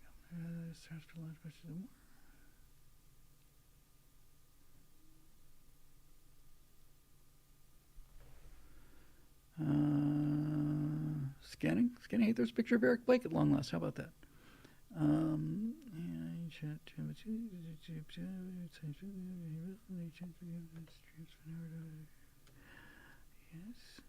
Yes. Okay. Did I miss a page? I don't think I did. I'll see if I can get all these. I'll try to get most of them. All right, Ian Noland. First of all, Bill, for your information, there is no longer a standard meter or foot for that matter. They've changed it to be based off the distance light travels in a period of time. Yeah, it used to be a certain number of angstroms long, but I know that there was an actual meter. I don't know if it still exists, but I don't know what good it does anyway. Anyway, have you thought about how many seasons you want to tell the colony stories across? If we were to go to parallels of America's foundings, there were a few decades of buildup between the colonies and the king, then the Revolutionary War, then another several decades of tensions, then 1812, and the story resolves at that point. how many seasons would you give each era? I don't. I don't see a limit on this thing. There is, I guess, the best way I can describe timeline granularity is The Simpsons have been out for 30 years now, and Bart's still 10 years old. Especially if you're dealing with CG characters, they don't particularly age. You'd want to age them, but you get the idea. I don't want to think of it in terms of seasons. I want to think of it in terms of Star Trek. I just love the idea of a template that is so clear in terms of what is its identity. We all know what the identity of classic Star Trek is. And then many iterations have gotten further and further away from that, to the point where the D word is, Star Trek D is, it's not Star Trek. It's not even close to Star Trek. It's anti-Star Trek. I refuse to call it Star Trek. It's not Star Trek. It's fan fiction in my mind. It's not canon, period. And look, that's inevitable. That's just the way things go, right? Apple Computer starts out in a garage and is innovative and hungry and aggressive and brilliant and all of those things. Then finally it becomes so successful that it becomes a fossilized dinosaur, and it's time for somebody else to eat its lunch. Same thing will eventually happen to SpaceX, and the same thing will eventually happen to this. But Star Trek got a solid 50 years, I would say, and that affected billions of lives, and I'm one of them. So a show needs to have a beginning, middle, and end, yes. Better to burn out than fade away. Also true, however, as an example, Star Trek created the world of, I don't even know, what's it, 23 or whatever. The original series is set in a time period. I used to know the exact date, but I don't anymore. And then Next Generation occurred 60, 70 years after that. And then, Enterprise occurred before that. So, you can basically put a pin in it and take it from there. I'm not a fan of prequels as a general rule because I think it's like time travel. You start doing things in prequels that affect everything downstream. Like in The Last Jedi, when turns out that you can go into hyperdrive and go through solid objects, then why even have X-Wing fighters or any of that stuff? Why not just put a hyperdrive on a brick, aim it at the fleet or the destroyer, turn it on, destroyed. Since that is a prequel, it's destroyed Star Wars. It's destroyed the whole idea of Star Wars. And they're too lazy to realize it. I want something cool. Okay? You could have done it, just in that particular example, if you had respect for canon and you understood that you can't pull threads out of a tapestry without things happening to other threads in the tapestry. You could have had the exact same thing. Look, you wanted to fix that one scene, just that one scene in Last Jedi. What you do is you don't have the character of Admiral Holdo at all. She's just not there, period. Just doesn't exist because it's a miserable, horrible character. It is nothing more than Kathleen Kennedy wanting to have her own voice in the thing. So if you want to take her out of it, you've got to buy time so the people can escape. The fact that the ships are moving at exactly the same top speed was ridiculous. There's the laziest script of all time, but nevertheless, there is no Holdo. Leia decides that in order to buy time, she's going to have to pull a Taffy 3, turn around, and go fight this overwhelming force. So she aims her ship at the lead thing, and then just runs it up to top speed. She didn't go into hyperdrive, just runs it up to top speed. You have a physical collision, and that physical collision just cascades and takes out the rest of the fleet. It's not quite as dramatic as that flash of lightning, but you don't destroy the entire franchise doing it. Dave Bigbudia calls her Admiral Sappho McPurple Hair. Yeah, exactly. So, using Star Wars as an example, the original Star Wars which was called Star Wars. I refuse to call it A New Hope. The movie Star Wars caught everything, right? In Star Wars, you get everything you need, and that's why it became such a popular movie.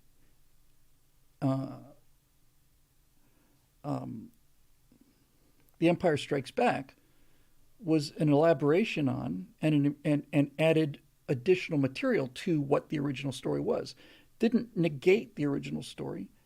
And 3 failed to be nearly as good because they made a decision to go with these frickin' Ewoks instead of Wookiees because they wanted to sell more toys. But essentially, the first trilogy, it's all Star Wars. It's all the same universe. It's not forget universe.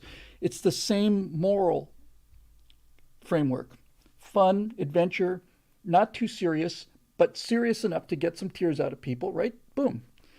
Then along comes the prequels, and they took all the Star Wars out of Star Wars.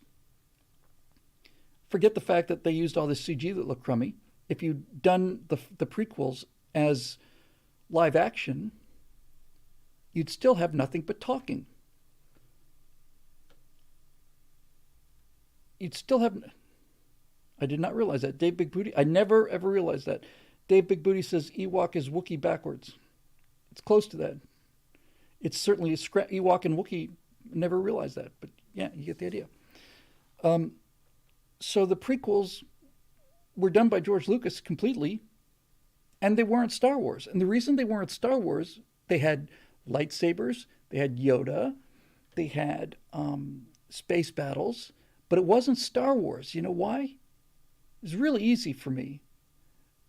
The reason that the prequels and the Jar Jar, you could have survived all of that, but the reason that the prequels weren't Star Wars is because they were missing the one single element that made Star Wars, and that was they weren't any fun. They weren't any fun. And you can't overcome that. And then by the time you got to the sequels, the final 3, now you're the first one, right? Force Awakens is a remake of episode 1, episode 4. It's a remake of Star Wars, right? Exact same things. The exact same story, just remade. Except you've got all the girl power things, and Rey can, fly a ship. She never learned how to fly before, but she can fly the Millennium Falcon better than Han Solo, and she's never picked up a lightsaber before, but she can defeat the ultimate bad guy. All of that nonsense we've been over time and time again. However, I think my favorite of the post-original trilogy movies was Rogue One. Rogue One was Star Wars. It wasn't particularly fun, but neither was Empire Strikes Back, but it had the essence of it. Now, yeah, Sad Wings Raging says Star Wars is just, it's wearing skin suit now. It's just a skin suit called Star Wars. Star Wars is dead. It's gone. And there's nothing new. No one's ever done anything new. The reason space combat looked so good in the original Star Trek was because they didn't have the budget to put the two ships in the same shot. It was just too expensive. So the Enterprise fires its phasers. That's one shot. And then the Klingon ship gets hit with phasers. That's another shot. You assume that they're out of visual range because it is, after all, the 23rd century. And then as soon as they get a budget, right, now we got the Enterprise doing its dogfight thing, and oh, look at that. The thing passed us by at 200 yards. Missed. Just missed. That would have killed Star Wars in the beginning. And I'm not even talking about Discovery and, having a creature having a hissy fit that destroys all of the lithium crystals in the universe and all the rest of that crap. So what I'm trying to do in terms of answering your question is I'm trying to create a moral framework. That's it. I'm trying to create a moral framework for storytelling. I want a universe where the normality is the moral framework that I think is most appropriate. That's what Roddenberry did with Star Trek. He created a TV show that was a moral framework for his, what was then progressive liberal philosophy, which at the time I would consider myself to be a liberal as well, and so would you. Right? Equal rights for women, equal rights all the different races, no more racism, all that other stuff. That's what he was trying to get across. Create a world where people could see no racism in the bridge because it wasn't quota hiring, and it was just, these are the best people in the fleet. So create this moral universe, and you get to tell the story that you want to tell, which is, the meta story is, this is what I want the future to look like. That's what Star Trek is, and that's what Star Wars is. This is what I want the future to look like. I want it to be fun. I want it to be beat up, ragged. I want a kid to be able to get on a bike, essentially, and go out in space and destroy this ultimate power. Just have him be a kid. Could never get away with that in Star Trek, not in the original series. But that's why they're different moral universes. Star Wars is much looser in terms of the science. It's also looser in terms of its accessibility. You got a farm boy who becomes the hero of the galaxy. Meanwhile, James T. Kirk in the original series was described at the Academy as a stack of books with legs. That is so important. When I first saw the trailer for the reboot, and Kirk fistfights his way into becoming Enterprise captain, you know, rides his motorcycle, lips off the cops. No, Kirk became the youngest captain of a Constitutional class starship because he worked harder than anybody else, and he was more original. He took it more seriously. He was a stack of books with legs. That's harder than just being a guy who's, you know, good looking, happens to be in a bar at the right time. So the reboot was basically lowering the standards of Kirk to match the lower standards of the audience. We don't want to work at this. We don't want to have to study for 15 years to become captain of the Enterprise. We just want to be able to punch our way into it and ride a motorcycle and be sassy and stuff and get it like that. No work. And by the way, in the Jar Jar Abrams Star Trek universe, Kirk never did anything other than be captain, right? He joined Starfleet. He's a cadet. He gets on the Enterprise. You know what? We better make you captain. He was never an ensign, never worked 3 years in the engineering department, never was a helmsman for 4 or 5 years. Kirk had all of that backstory. You didn't see it, but he worked his ass off. Dave Big Booty says movie Kirk was the way he was because his dad died. Exactly. That's a quick fix. We're going to make you captain of the Enterprise because your dad, not you, because your dad did something so amazing that you've got this magical bloodline ability to be awesome at this. It's just a joke. It's a joke. They didn't have to do it that way. Chris Pine made a decent Kirk. He was very rarely actually Kirk, mostly just running around and being handsome and punching things. But I, didn't have any problem believing him during those moments. But yeah, he's a Kirk Sue. Thank you for that, Patrick Lamar. You win a gold star for the internet today. He was a Kirky Sue, right? I got a Kirky Sue. Yeah, what? You can be captain of the Enterprise? Yeah. How come? Because my dad did something really impressive for 4 minutes. So, to answer your question, I don't have a season limit because I'd like this to do what Star Trek did, and that is metastasize all throughout culture, right? You get these fan fictions, you got these novels, you got all this stuff. Even if you get the slash that comes with it, that's fine. You get all these different things, and you've got people living in the same moral framework, and that moral framework is the framework that Roddenberry wanted, right? Star Trek used to be described as the future that works, which is why Star Trek D is the antithesis of Star Trek. It's a future where we've put our racism behind us, and we put our ignorance behind us, and we put our internationalism behind us, and now we're just out there doing that. Now, I'm not that naive. In the future, in the Star Trek future, nobody has to work. So, since nobody has to work, everybody maximizes their life, right? If you don't have to work, then you get to be a painter or a scholar or anything. That would be nice, but I've watched the world happen where there's universal access to the information pool available to the human race. Everything we've ever learned is available at the touch of a button now. And I could get multiple degrees and PhD level degrees in any number of subjects for free. And I've done a fair amount of historical research, so I've gotten something out of it, but mostly people use the internet for porn and internet games. That's the reality of the human condition. This is where Roddenberry got it wrong. I'm going to try to not get it wrong. I'm going to try to basically show that people are the kind of creatures that would normally do things like use the internet for porn and video games, except that there is a set of external circumstances, namely the quality of life on the frontier, that forces them to be better people than they would be if they were just living a life of luxury in the cities. So there you go. Joe Roth. Hey, Bill, have you ever watched the documentary series Innocence Betrayed? I have not. Never heard of it. It's about the history of gun control all around the world and how disarmed populations fell victim to genocide in the 20th century. That I have heard of.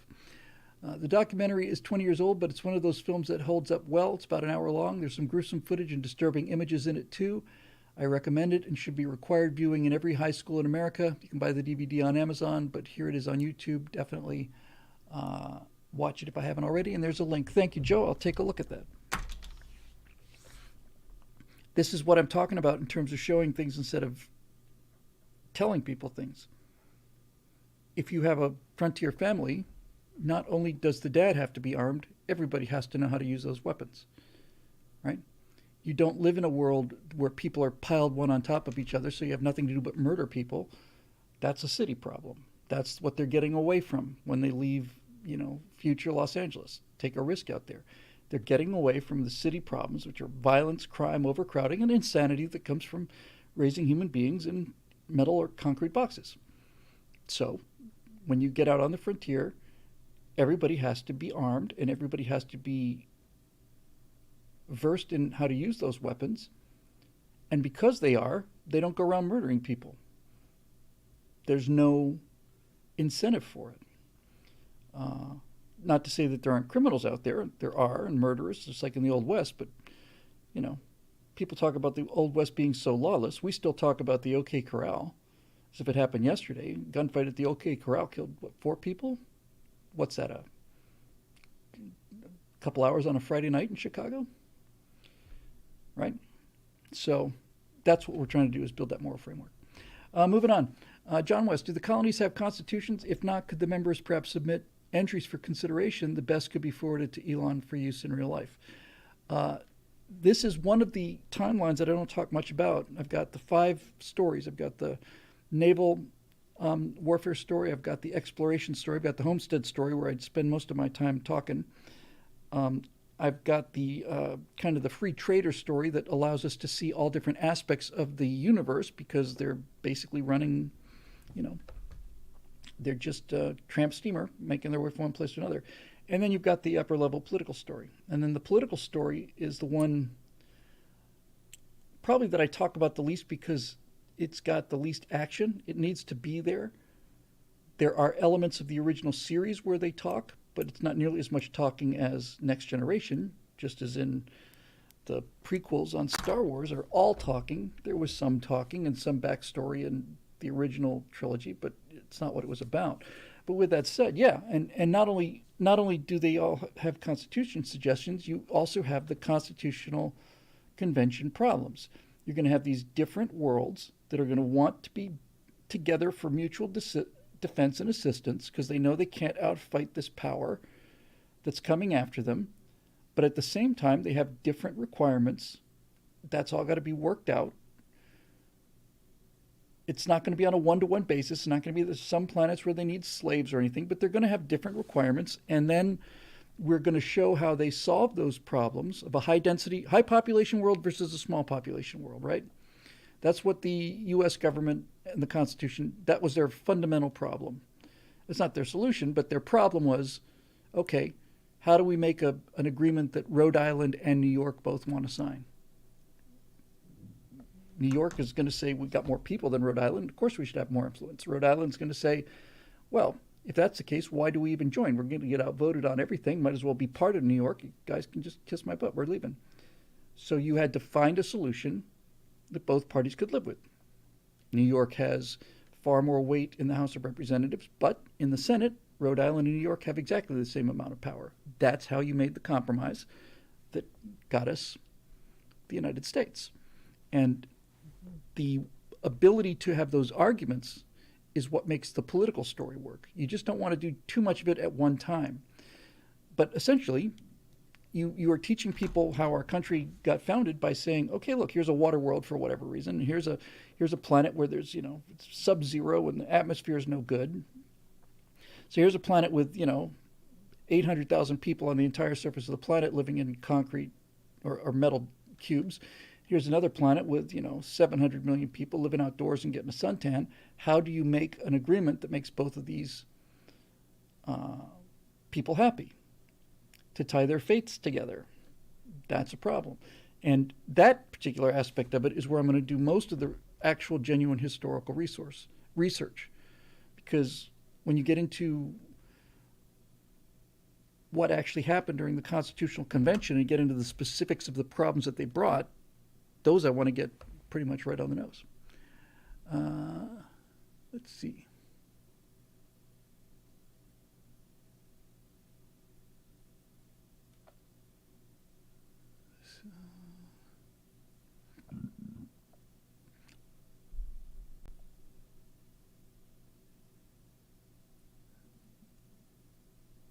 Well, one of them's about M&Ms in the Super Bowl from Eric, and I'm going to push that back to Thursday if you can.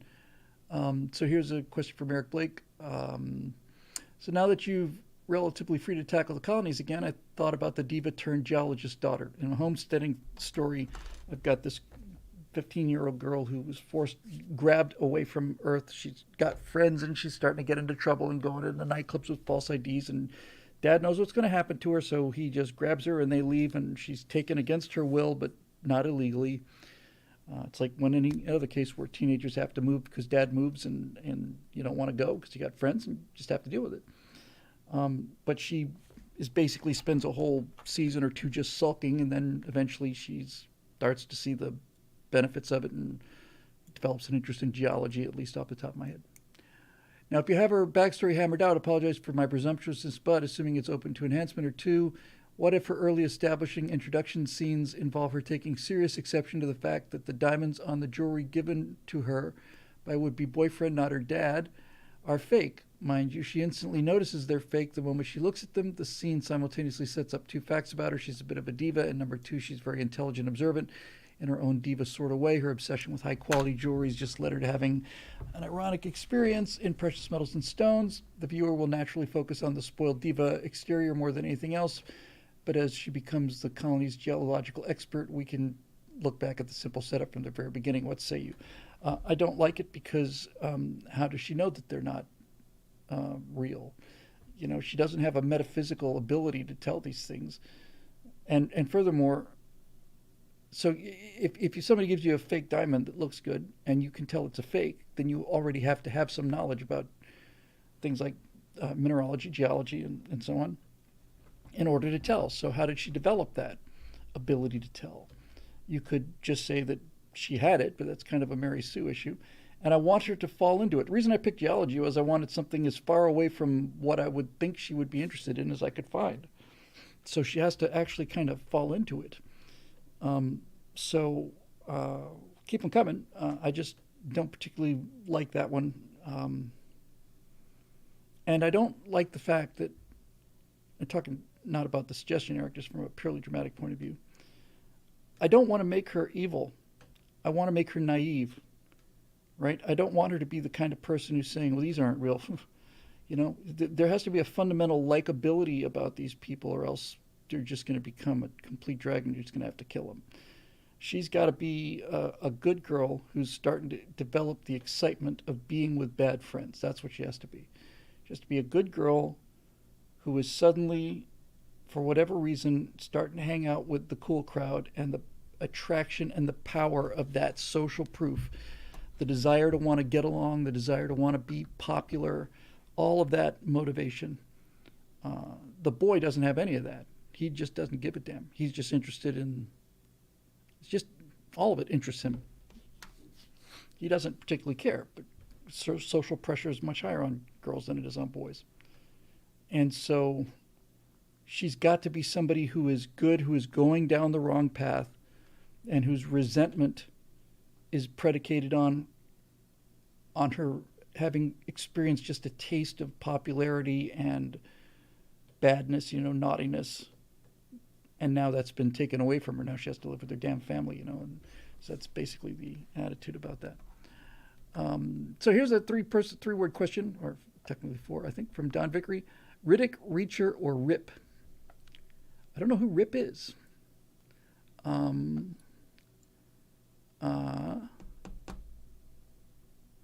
I liked, I haven't seen any of the Reacher stories at all. I love Keanu Reeves. I like him on camera. I think he's one of the best people in Hollywood.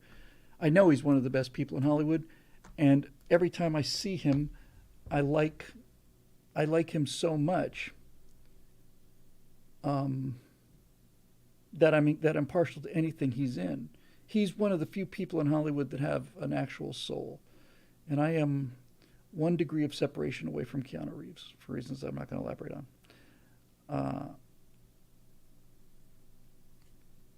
Oh, Ripley? Is it Ripley? Ripley. Oh. Well, that's easy. Just get the names. Give me sure. Riddick, Ripley, or Wick. I'm going with Ripley all the way. Ripley's one of the greatest heroes in science fiction. He's one of the greatest characters in science fiction. I'm glad you got a chance to ask me that because, are we talking about Rip from Yellowstone? That Rip? Okay, I guess that's got to be that because I think Ripley is probably a red herring. I think it's Rip from Yellowstone. So I haven't seen any of Yellowstone except for a lot of clips. I've seen a lot of clips, and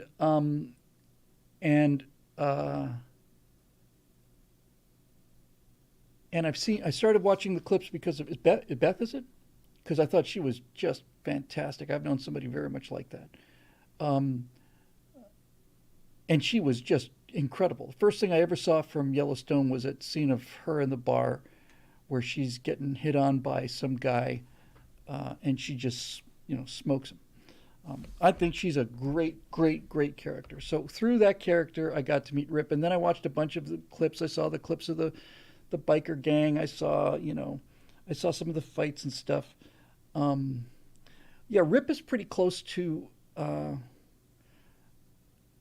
he's pretty close to the ideal. I don't think I want...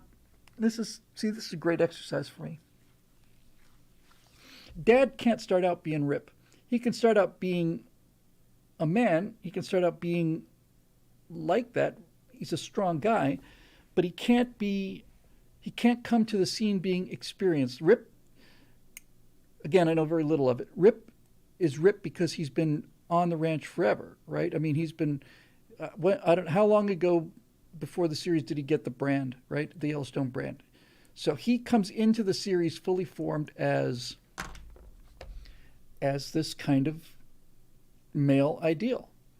He's tough, he's kind, he's doesn't put up with any crap, but he's not a jerk, he's not a butthole. He's not walking around looking for a fight.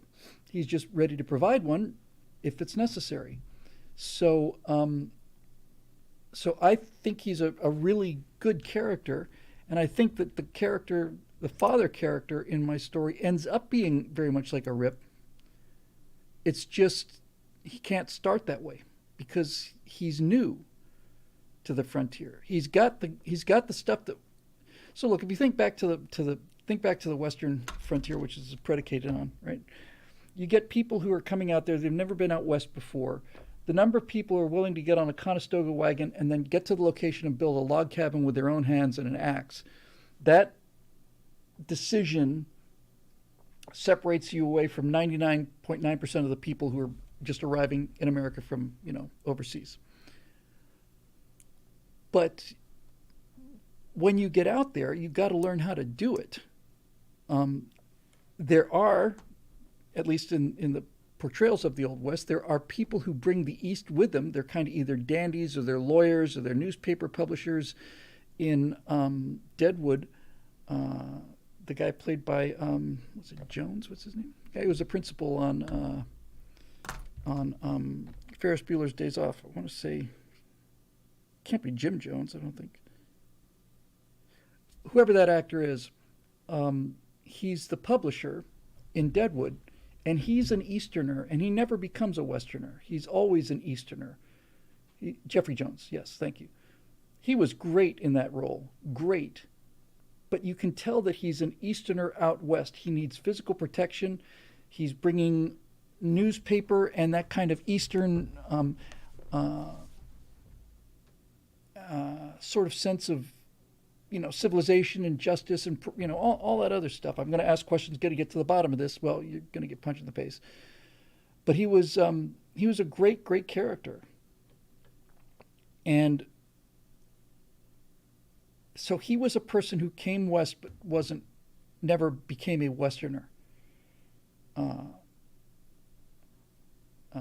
It's been so long I don't remember any of the characters now by name. The partner, the sheriff's partner, the Jewish guy who opened the goods store. He was a guy who clearly wasn't made from the Western mold, but there's no question he did become a Westerner. He was made to live out there. And then you've got Al Swearingen, who is essentially a soul. Yeah, thank you. Swearingen is on some level.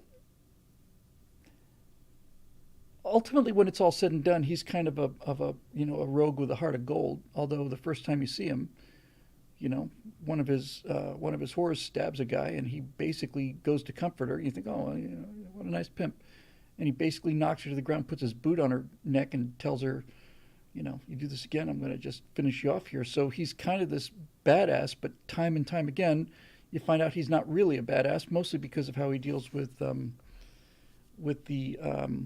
woman, the handicapped woman who's doing the swooping. But there was a period there when I just wanted to do nothing but write Ian McShane characters. Yeah, shot him through the head, right? You look through and see him and stuff. So Swearingen was a ruthless guy, but he wasn't a bad guy. I never thought of him as a villain. Powers Booth character I thought of as a villain, but I never thought of Swearingen that way. And you're not supposed to. There's something about him that makes him admirable in the same way that Archie Bunker is. He's like, on the surface, there's nothing to like about this guy, but there's heart there, and when you see the heart underneath, is when you realize that this guy's worth loving. There's something about him. I just really love him. And we live in a world where, starting with Archie Bunker, any character that is unabashedly male and doesn't give a damn what other people think is automatically beloved by people like us. Denny Craig and Ron Swanson, great examples of, just hypermasculinity that are originally written to be jokes that just take off. So there was a lot about Swearingen that you like, and there's a lot about Swearingen that was just plain evil. There's no question. But he was never. I never saw Swearingen do anything cruel on purpose for the fun of it. He was cruel to people on certain occasions when he needed them straightened out, but I never thought of him that way. So, anyway, let's see if I got the most of that. Yeah, so I'm going to go with I like Rip better than Reacher because I don't know any of Reacher, and Riddick. That second movie was an interesting movie. The first movie was actually an interesting movie too. Was it Near Dark or Pitch Black or whatever? Pitch Black, I think. Whatever. That was a great little science fiction movie. The second one was an interesting science fiction movie. And Riddick was the same kind of way, right? He's a murderer and he's a super villain and he's all these other things, but you love him. He's got a heart. He cares. He's not a bad guy. He's an anti-hero. Let's see here. Okay. We don't get this one, and I think one more, 2 more, 3 more, 4. No, I was not going to get all 3 of these. All right, let me do Marusha's question here. AI and Chat GPT. Hey, Bill, since you said you're planning on doing more interviews, I was wondering if you could consider having Rob Miles on. He's an AI safety researcher, and I think he would give you decent pushback on your friend who claims that AGI will never happen. And here's a link. Sadly, all anyone seems to be talking about regarding ChatGPT is its woke bias, which is a shame and ignores its incredible potential. I myself have begun using it to learn better coding. The above video actually talks a bit about the bias question.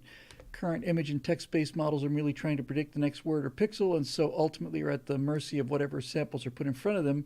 Knowing this, just as conservatives have abandoned the cultural front, where are the conservatives working to become AI engineers and help ensure their neutrality? I was listening to Scott Adams this morning make the case that human beings also operate on this predictive model and are not merely the result of whatever inputs are, and are merely the results of whatever inputs are fed to us. He claims that AI will ultimately be banned not because it's intelligent and capable of thinking, but because it will definitively prove that we never were and never could.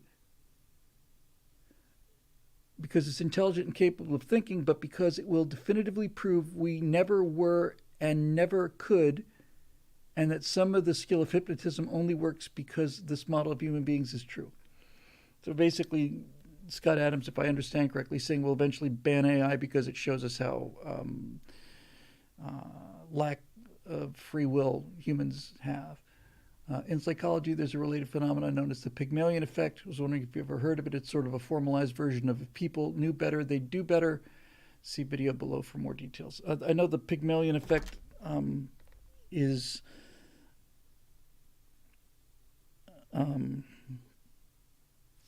all right, let me see what I can make out of this. First of all, as far as the chat GPT goes, I spent some time playing with this a couple weeks ago. I was pretty underwhelmed. And the reason I was underwhelmed, and I think Marusha was pleased with its ability to write code, is because of the nature of what chat GPT is. It is a piece of software that is extremely good at problem solving. I know Scott raved about it. He asked it to write a business plan, and he said the business plan was just terrific. I made a particular effort to try to get to human emotional issues with this thing, and it just bounced off of them. And it was, at least it was upfront about bouncing off of them too. It was say, I am a chat bot. I do not have a consciousness, and so it was pretty honest about it. But I was not impressed by its ability to deal with human interaction type things. And this is the kind of AI that's very useful. It's the kind of AI that I think we all need. I certainly didn't consider it to be self-aware, even close to self-aware, not even close to self-aware. And people who are impressed by it, I'm not speaking about Marusha in this case particularly, but people who are impressed by, just kind of civilians who ask it questions and impressed by it, I think they're impressed by the fact that it does the one trick really well, but it's still a one-trick pony, I think. I was expecting to be a lot more impressed than I was in terms of how deep a conversation this thing is capable of giving. You try to have a deep conversation with it, and it just plain stops you. It says, I'm not built for this.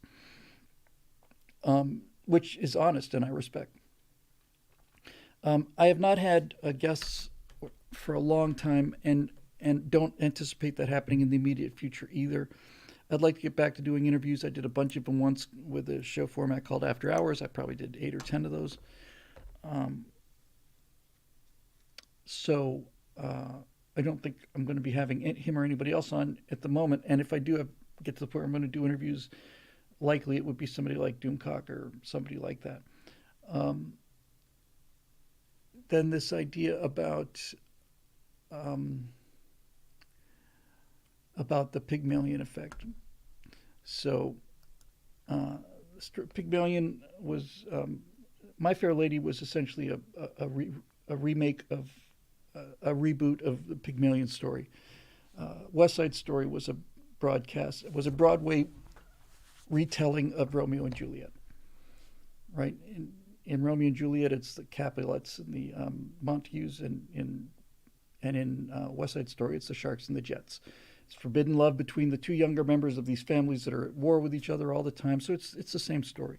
My Fair Lady is based on the Pygmalion myth, and the Pygmalion myth is the ability of a human being to create something that is as good as you are.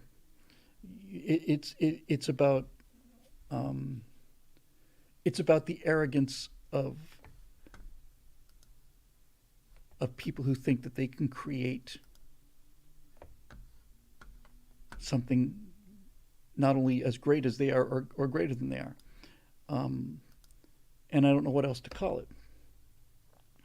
I had a thought about this the other day, started looking more into the whole proteins thing, and we talked about this a couple times recently.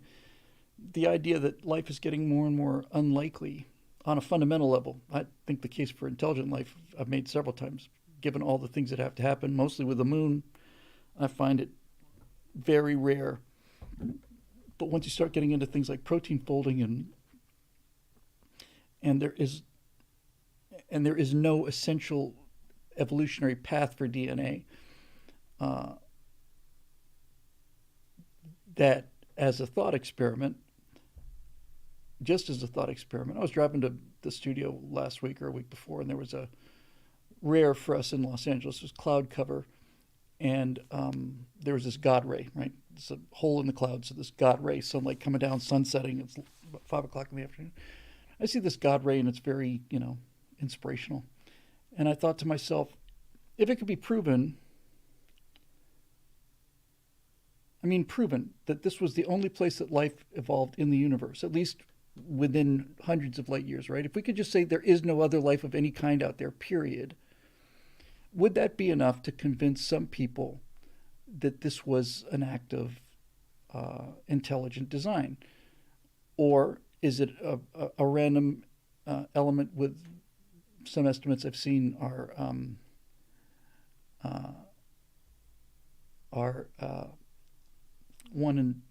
10 to the power of 300 in terms of likelihood. That's, I think, the total number of habitable planets, best case scenario, in the observable universe is 10 to the 60th. So 10 to the 300th power, pretty damn unlikely. Let's just say, for the sake of the argument, okay? For the sake of the argument, we could prove, because this is the point I'm trying to make. Let's say, for the sake of the argument, we could say there is no other life of any kind in the universe, and the chance of it happening on Earth was 10 to the 300th power. Would that be enough to make you give up a materialistic explanation of the universe and accept the idea that it was intelligent design, or would you stick to the materialistic, mechanistic view and saying, well, it may have been 10 to the 300th, but it came up, because if it hadn't come up, we wouldn't be here to talk about it. That's the anthropological explanation, right? It doesn't matter how rare life is on Earth. The fact that we're here means that number came up. Chance of you winning the lottery is 1 in 300 million, let's say. Somebody wins the lottery every year, every week, basically. So it got to be one person. So if it turned out that there was no other life in the universe and it was all super, super unlikely chance here, would you agree that chance is so unlikely as to make it essentially impossible, or would you cling to the idea that the fact that we're here means it must have been chance? And this brings me to the reason I went through this whole example. A number of scientists, guys like Dawkins and so on, are psychologically incapable of admitting that it could be intelligently created. And I think I know the reason why for this. I think that for a certain kind of person, they often become scientists. If you were to accept that it is too unlikely to have happened mechanistically, and you bring intelligent design into it, some kind of a deity into it, and that deity can just be an infinitely more advanced technological creature if you want, just made this machine. That there is a certain amount of arrogance in guys like Dawkins that this offends them on some level, and it offends them because it tells them that there are things that they cannot know. Not them personally, but what that does is, if it's not an accident, then there is an entire kingdom of information that is not only unavailable to Dawkins, it is unavailable to any scientist ever. In other words, if the universe is a mechanical accident, and even if the chances are 1 in 300, 10 to the 300th, then guys like Dawkins can say, okay, so yes, it's an astronomically small chance that it happened, but it must have happened because here we are. We refuse to believe in intelligent design, and the reason they refuse to believe in it is because if it turns out that it is all a mechanistic accident, then you can know everything about it, right? And that appeals to their ego. and their sense of importance. The lack of anything, well, just for the sake of the argument, if there's nothing supernatural, then you can understand everything eventually, right? There's nothing that is beyond the reach of science. Every question that can possibly be asked can be answered by science. There's nothing that is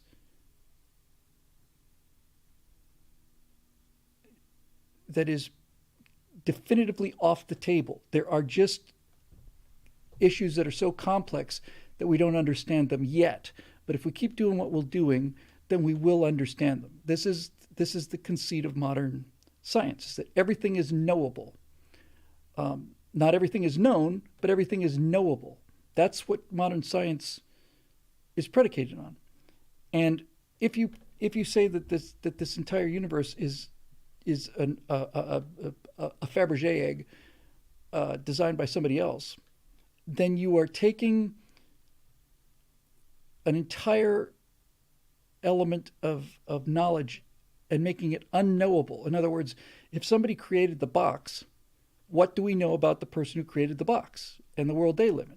Nothing. And we can't know. It's beyond our ability to know. And I think that really offends some people. I don't think they can deal with the ego slap of that. That's what I've come to believe, having lived on the other side of the fence for most of my life. The idea that there is something beyond knowledge is intolerable to guys like Dawkins. So they will come up with a mechanistic description for everything. And I'm not saying that they're wrong. I'm just saying that they will never agree to the fact that the unlikeliness of it means there's some other hypothesis, because that hypothesis leaves them with a world that they have no access to, and since they have no access to, they can't figure it. It's beyond them. And that's the kind of egocentricity I see when I look at guys like Dawkins and a number of these other guys, some of the guys involved with SETI and so on. Sagan had this too, right? If you ask them, are there things that are not, there are many of things that are unknown, obviously. But if you ask these guys, whose religion is science, are there things that are unknowable? Most of them will say no. Most of them will say, no, there are just things that we don't know yet. And I find that to be extremely useful in terms of developing scientific theories and technology that comes away from it. Richard Dawkins. But I'm not so, I have over time become less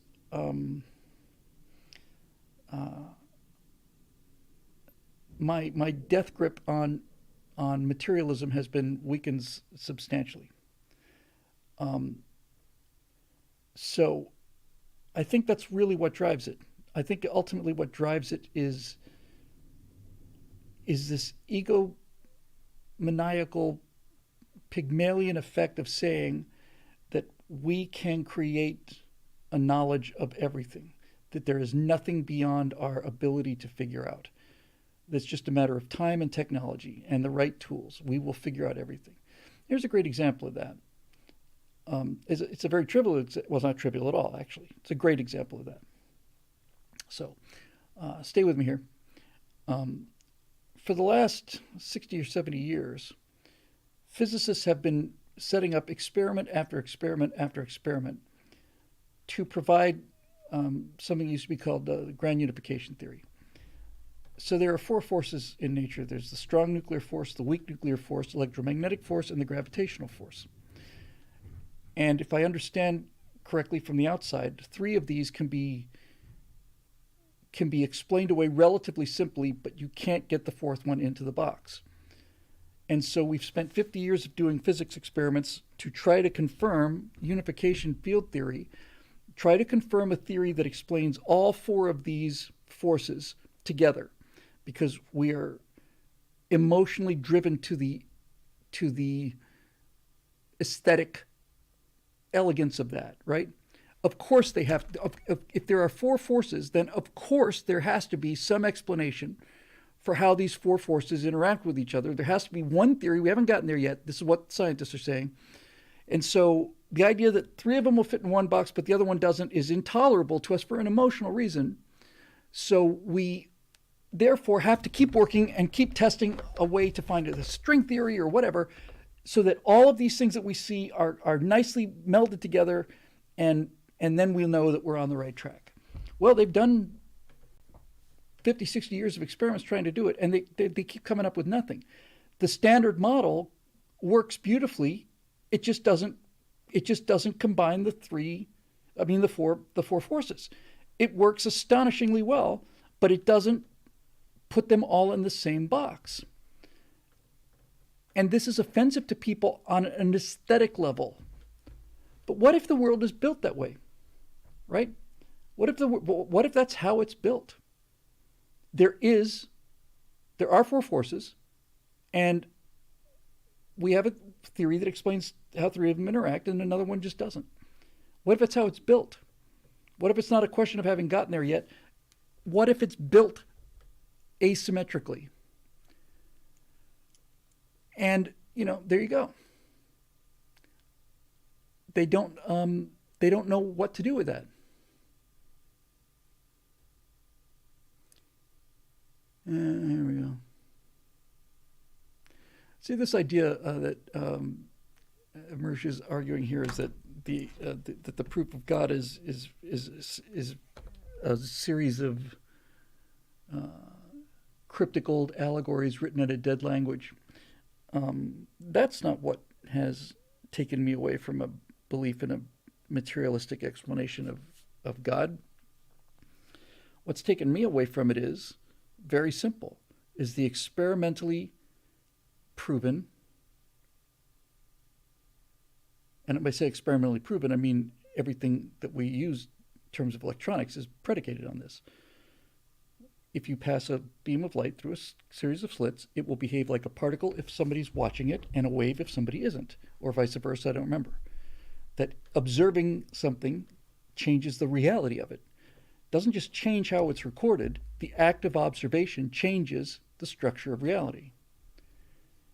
That's not up for discussion. That aspect of physics is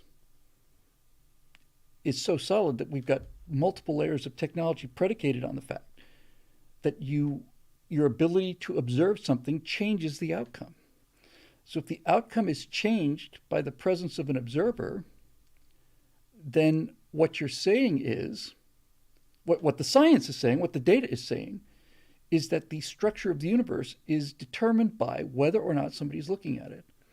And the more complex the observer is, the more detailed the observations, the more specific and nuanced the observation becomes, the universe essentially has to collapse.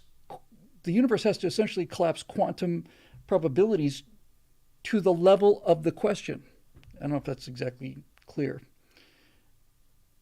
The more detailed and granular the observation, the more the universe has to make a decision in order to provide an answer. And it doesn't have to make that decision until somebody makes the observation. This is essentially what Schrodinger's cat is. Quantum says that the cat is neither dead nor alive. It is both alive and dead at the same time. It is in a state of death living. It is in both states simultaneously and neither of them simultaneously. And the reason that Schrodinger's cat is a thought experiment is because quantum theory says that whatever's inside the box, cat is just an example, the particle or whatever's inside the box is not required to be one or the other because no one's looked at it, no one's observed it. When you open the box, then the cat has to be either dead or alive. The thought experiment is there's a fuse on a poison, and the cat inside a box, and it's got a precisely 50% chance, exact 50% to 3,000 digits of this being a 50-50 thing. So until you look in the box, the cat is neither dead nor alive. It's only when you open the box and look that it has to make a decision. Now, we're not talking about an actual cat, because an actual cat has already been, the probability structures to create a cat have happened a long time ago. But as a thought experiment, that's what they're saying. We don't know what this particle is until we look at it. And once we look at it, the particle has to make a decision. That's exactly what quantum is saying. It's not intuitive because it's not intuitive, because we've never had to deal with this before. We're not evolved to deal with quantum reality. Our consciousness is designed to maneuver us through the physical world in a way that is most likely to provide us with food and to reproduce. That's what our senses are designed for. There are entire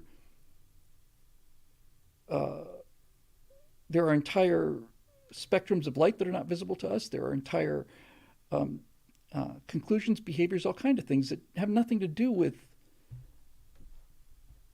that have a lot to do with reality that we just don't have access to, because either it doesn't help us or it actually hurts us. For example, if you take a certain kind of mushroom or LSD or whatever, you will experience the world in a different way. And you can say that is artificial, but if we were born with a certain amount of LSD in our brains, and there was a survival advantage to be able to see the walls move and be able to taste colors and to be able to, see notes, musical notes, then that LSD in our brain would have been continued. I maintain that experience is real and it's going on all the time. I maintain that right now, all of the things that people experience on hallucinogens are not illusions. It's just a different perception of reality, and it is not only not pro-survival, it's anti-survival, which is why it's been selected out. If you see the walls breathing, that makes it less likely for you to be able to go out and find food and evade predators. And if you live if you have a hallucinogenic experience where you can feel the connectedness of all of us, and that everything is connected to everything else, this kind of ribosome in the ground experience that I've had, that's swell and it's accurate and it's really there. It's just that if that's all you experience, you can have an encounter with the leopard and see how you're very deeply connected to the leopard, but that doesn't mean the leopard's not going to eat you. So I think we have evolved blinders to a lot of experiences in the world that these blinders are there as a result of our brain chemistry, that they're pro-survival, natural selection. I don't doubt natural selection at all. I don't doubt any of this macro evolution. I think the evidence for that's absolutely overwhelming. But we filter things predicated on what is the best outcome in terms of survival. So there's that, and so that's why you can't really process things that don't really fit into that kind of thing, Black Frankie says, all of my hallucinogenic experiences have been very, very bad. Mine are really recent, like within last 2 years or so. And a lot of people thought, well, you may not like this. They were joyous. I spent the whole time laughing in a state of wonder, just amazement, just, oh my God.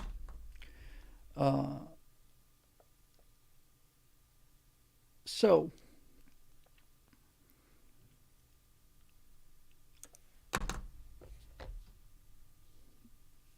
the cell phone in my pocket works because of this uncertainty principle. It works because of the state of quantum, the fact that the universe is a series of probabilities, all of that stuff. That's why this stuff works.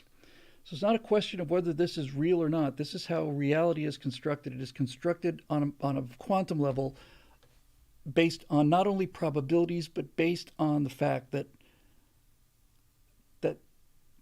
you have to observe the universe to bring it into existence. You have to observe it in order for it to make a decision. It's what they call compressing the quantum probabilities, right?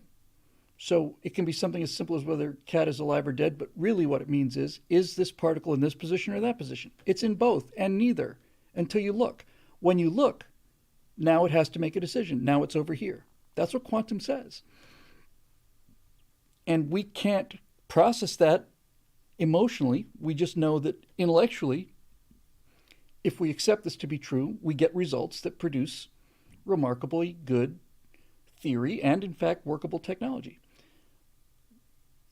Standard model of physics says that things like electromagnetism and gravity are the exchange of particles between two objects. That's not what. There are no particles. That's just the limit of our horsepower. It's a useful way of explaining what's actually happening. But there are no little particles. There are no little spheres that are coming out of us, right? That's just what we can use to predict.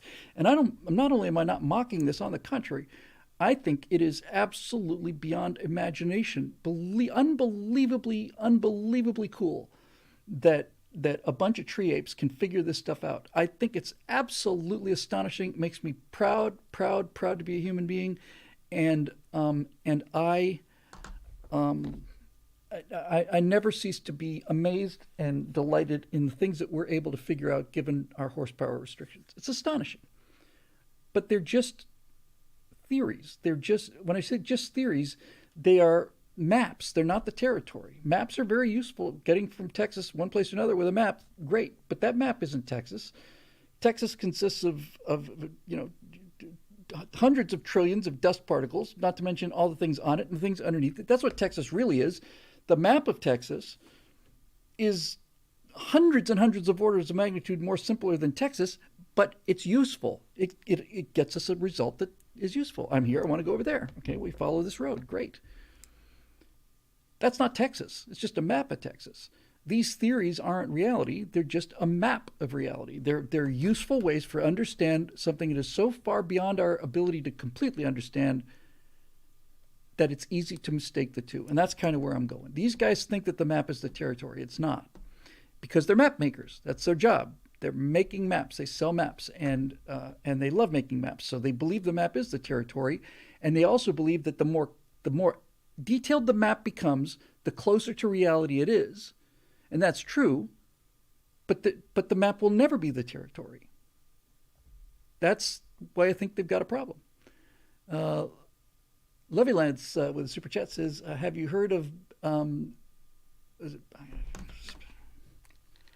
Have you heard of Bell's theorem? It shows that photons do not have a predetermined state, which means that, at least on the quantum level, the universe is not determined." The universe is not determined. That's a beautiful way of putting it. That's what the science shows us, is that it's not determined, that it has to be observed.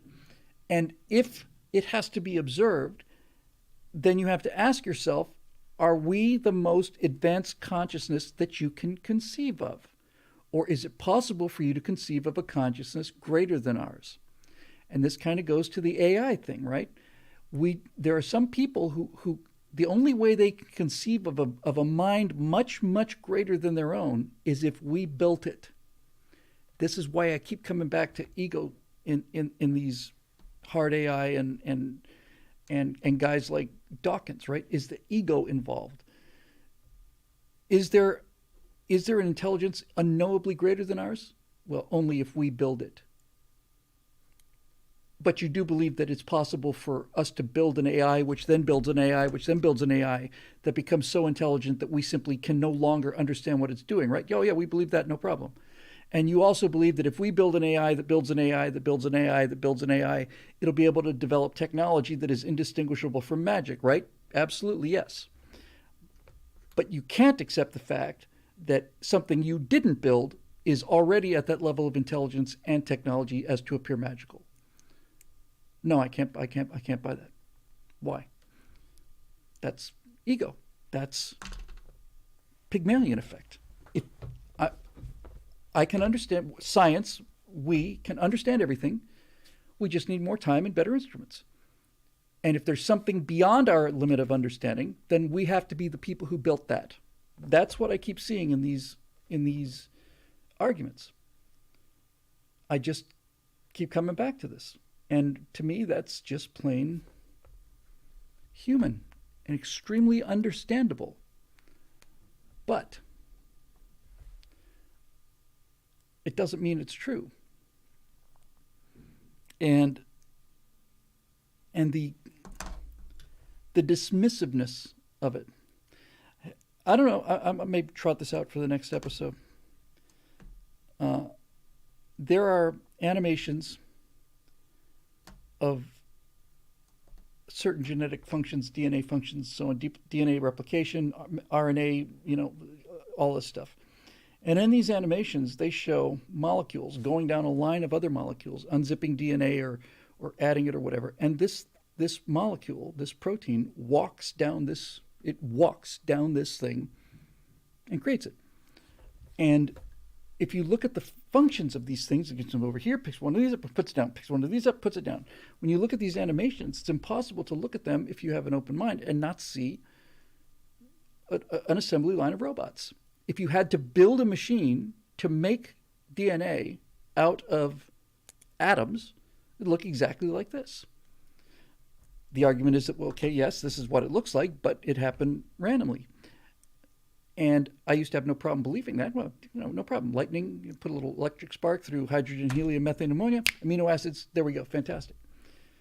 But the replication mechanism, there is no V0 of that. And the more I think about this, the more of an obstacle it becomes to the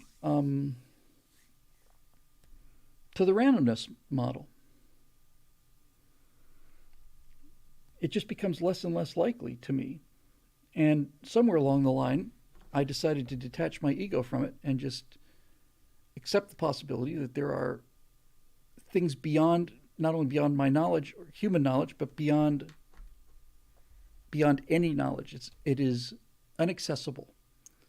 And I think that ultimately that is the ego thing, is that they cannot accept that there are inaccessible things, that everything must be able to be discovered or figured out one way or another. If it takes us 1 billion years and the right kind of, it doesn't matter. There's a way to understand everything. But what if there's not? What if there are things like, what if the universe is built so that 3 forces can interact with each other and the 4th one doesn't? Well, that's not very elegant. No, it's not. So you have an emotional reaction to it. This is what these people and physicists are saying now. A number of these physicists, and what's the name of this German woman who has this great channel, mathematical channel? This is where I first heard it from. She's been watching these guys try to do this unified field theory for 70 years, taking all of the budget, all of the money, failing. And we have a perfectly good model that works just fine, only we're not using it because we don't like it emotionally. It just something appeals, Sabian, yeah. Something about it bothers us on an emotional level. So we're going to keep trying to get all 4 of these things in a nice, neat little box like E equals MC squared. But what if things are not built that way? This is the kind of arrogance that I'm talking about. And it's subliminal arrogance. I'm not accusing them of being aware of what they're doing. I'm just saying that they do it. They just cannot escape. Science is supposed to eliminate emotion from the equation. That's why science is as effective as it is. I believe something to be true. Okay, that's great. I want to believe it to be true. Okay, fantastic. That's great. Prove it. So you provide an experiment. The experiment produces results that back up your theory. Great. Now, somebody who doesn't believe in what you believe should be able to set up that experiment exactly the way that you did, produce the same results, crank the machine the same way you did, and get the same thing comes out of it. And if it does, then that means that person who doesn't like your theory is wrong. That's how it's supposed to work. I like it, I don't. This is an emotional response, so is this. Where's the truth? Well, let's take somebody who believes in it, somebody who doesn't believe in it. Let's give them an experiment. This guy says the experiment proves that this is the case. If these numbers come out, then it's true. The other person says, I don't believe this is the case. If those numbers do come out and it is true, then it's true. Give it to him, he does it, he cranks the machine, those numbers come out, it's true, he's wrong. Most people would say, oh, I was wrong about that. Some people will say, no, I know I'm right. I know I'm right because I believe I'm right. Therefore, there's something wrong with the experiment, or there's something outside the bounds of the experiment. There's some special pleading or some kind of manipulation that we can do. There's something we're missing because I know I'm right, and I don't care what the experiment proves. Now, that's not science. And that's what physics has been doing for 50, 60, 70 years now. It's dishonest. It's not. Asa Fendi says Niels Bohr was humbled before was humbled before God. He spelled Nils as Kneels. But it's a lack of humility. So that's kind of where I am now, you know, and that's just a scroll was paused for some reason, and that's, which is probably good. Otherwise, I would have just chased the thing around. Leave a Lance again for a super chat says, a good carpenter can build you a table. A master carpenter can make you a masterpiece table, but only this ultimate carpenter can build a universe in which there will be a master carpenter that makes you a perfect table. Yes. Yes. Now, Marusha here says, what's the takeaway? The scientific method was formalized by Bacon, but the process itself has existed as long as consciousness has. I disagree. Scientific inquiry has not existed since we've existed, or else we would have had a whole lot more science. People think science is either some kind of a skill set or a museum or something. It's not. It's just a simple way of thinking about things. It is a procedure. Science is a procedure. It's a procedure designed to ping nature, and then it's designed to determine whether or not the echo we get back is true or not, right? And that's what science is. Scientific thinking hasn't been here forever. Scientific thinking is, if it had been here forever, we would have been on Mars 100,000 years ago. It's not. It's an invention, and furthermore, it is an invention that has to have a suitable moral framework in order to develop it. In other words, if you are going to pursue science, and science is showing you that the Earth is not the center of the universe and that life is not necessarily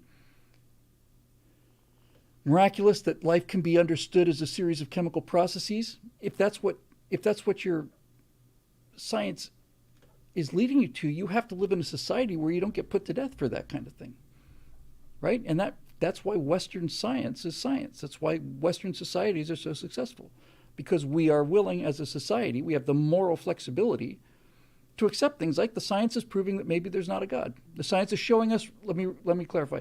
The science is showing us a pathway to get to this thing that we thought was miraculous. Therefore, why go with the supernatural explanation when we have a natural one? Up until the Middle Ages, we would put people like that to death here, and in most other countries around the world, it still basically happens. You have to have the moral openness and the moral courage to follow where those breadcrumbs lead you, and that's fine. But what I find is that this is a one-way path, that science is willing to go down this pathway into the deepest reaches of material mechanistic explanations, which is great, but if they run up against a dead end, they're not willing to walk back again at all. They just will not, and this is why you will never change Hawking's mind, because if you change Hawking's mind, he's not Hawking's anymore.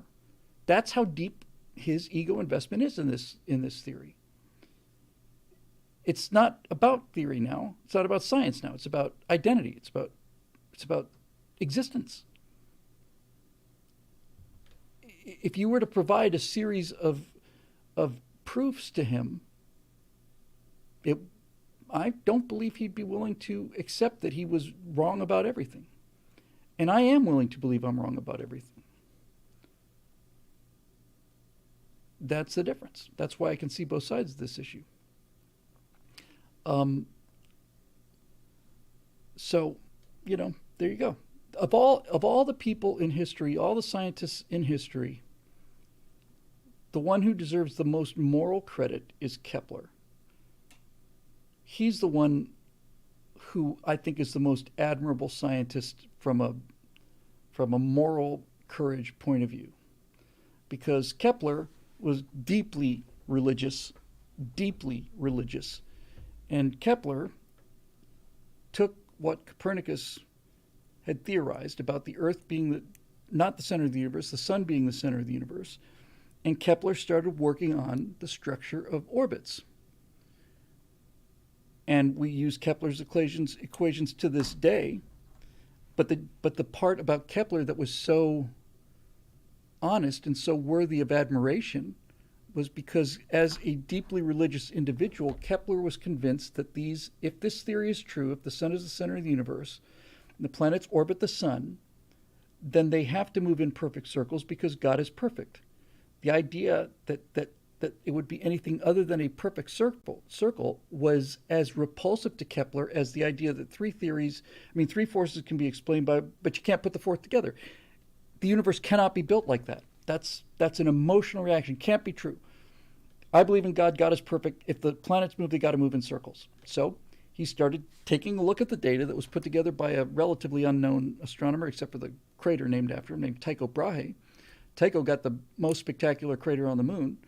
Tycho was I want to say was a Dutchman who had a nose that was made out of wax and silver. He had his nose hacked off in a duel or something. And Tycho was not a theorist at all, but Tycho did have the most accurate measurements of the time. Tycho had an observatory, and he was making extraordinarily precise measurements of the position of the planets over time. He had a database is what he had. Kepler goes to work with Tycho, and there's a lot of friction there back and forth. So anyway, to make a long story short, Kepler finally takes a look at this data, which is true. The data is real. Danish, thank you. The data is real. The data predicts where the planets are going to be, but there's no theory to explain it. So Kepler starts cranking the numbers, just starts crunching the numbers in his head, on paper, starts doing this insane amount of math. And what Kepler realizes is that there's no way that these observed external positions can make sense with circles. When you're trying to justify the Earth-centered model of the universe, with the Earth at the center and the planets rotating around the Earth, to explain things like the retrograde motion of Mars, they had the planets that were orbiting, but the planets were also orbiting in circles, and they developed this incredibly complex machine that simulated what they were seeing, but got more and more ridiculous as time went on. So the reason I think Kepler is so admirable is Kepler came to the point where he said, here's what the data says, here's my emotional belief. My emotional belief has to be wrong. It has to be wrong. I believe in God, and I believe that God would only make perfect circles, but those motions are there. God put them there, so I'm wrong. What are we seeing? And the answer is we're not seeing circles, we're seeing ellipses. And once you understand that they're ellipses, then everything works perfectly. And Newtonian physics and the structure of orbits with Newtonian physics and Kepler as a guide is what allows us to hit a bullet with a bus. What allows us to fly a spaceship the size of a small bus into an asteroid orbiting an asteroid, astronomical units away. That's what did it. He took a look at the data and went with the data rather than trying to fit the data into his personal belief systems. And the more unlikely life becomes, the more unlikely a mechanistic explanation becomes.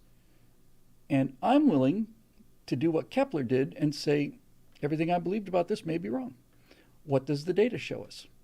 If you were to take a look at this without the emotional bias of all of this, and this is one of the most heavily weighted emotional questions in the entire human experience.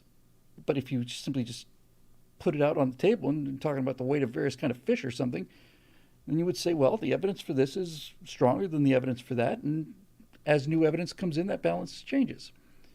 But yes, and that's a great point, by the way. Asa Findi said Kepler would be censored by social media today. Absolutely. Kepler could produce his theories, his equations matching the data. He could do all of that stuff, put it up on YouTube, and he would be banned and canceled because it didn't agree with the science.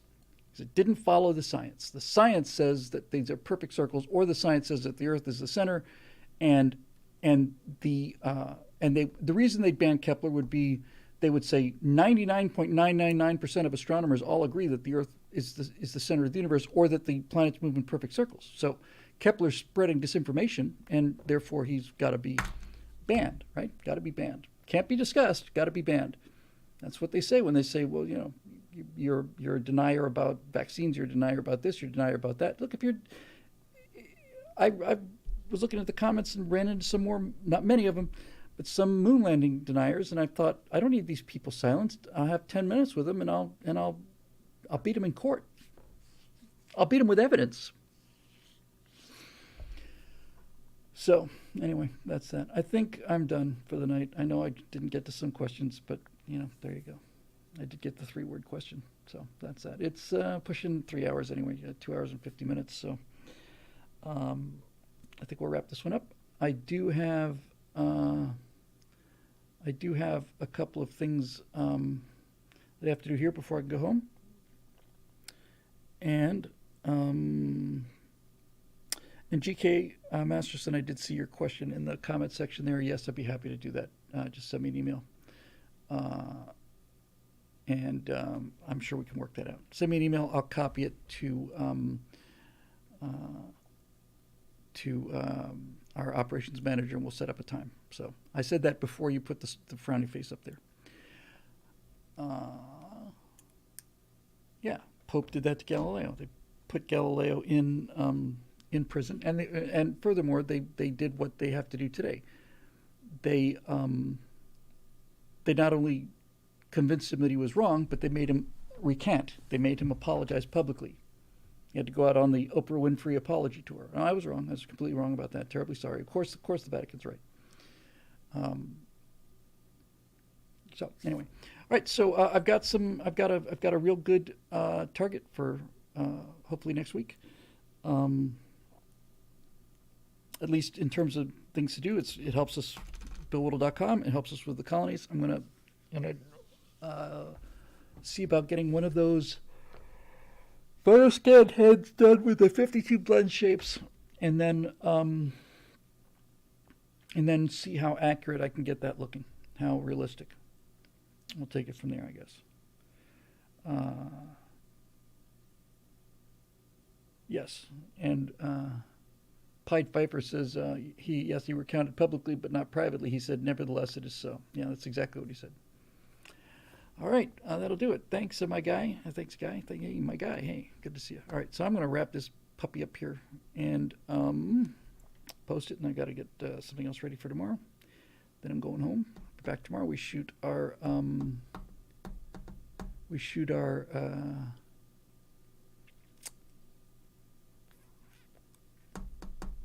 right angles tomorrow. I'm losing it fast, going fast, folks. Okay, the show's made possible by the members at BillWhittle.com, to whom we are eternally grateful, and who I am trying to entice some people to come back and some new people to join. So we got to have something to show people, so we'll see.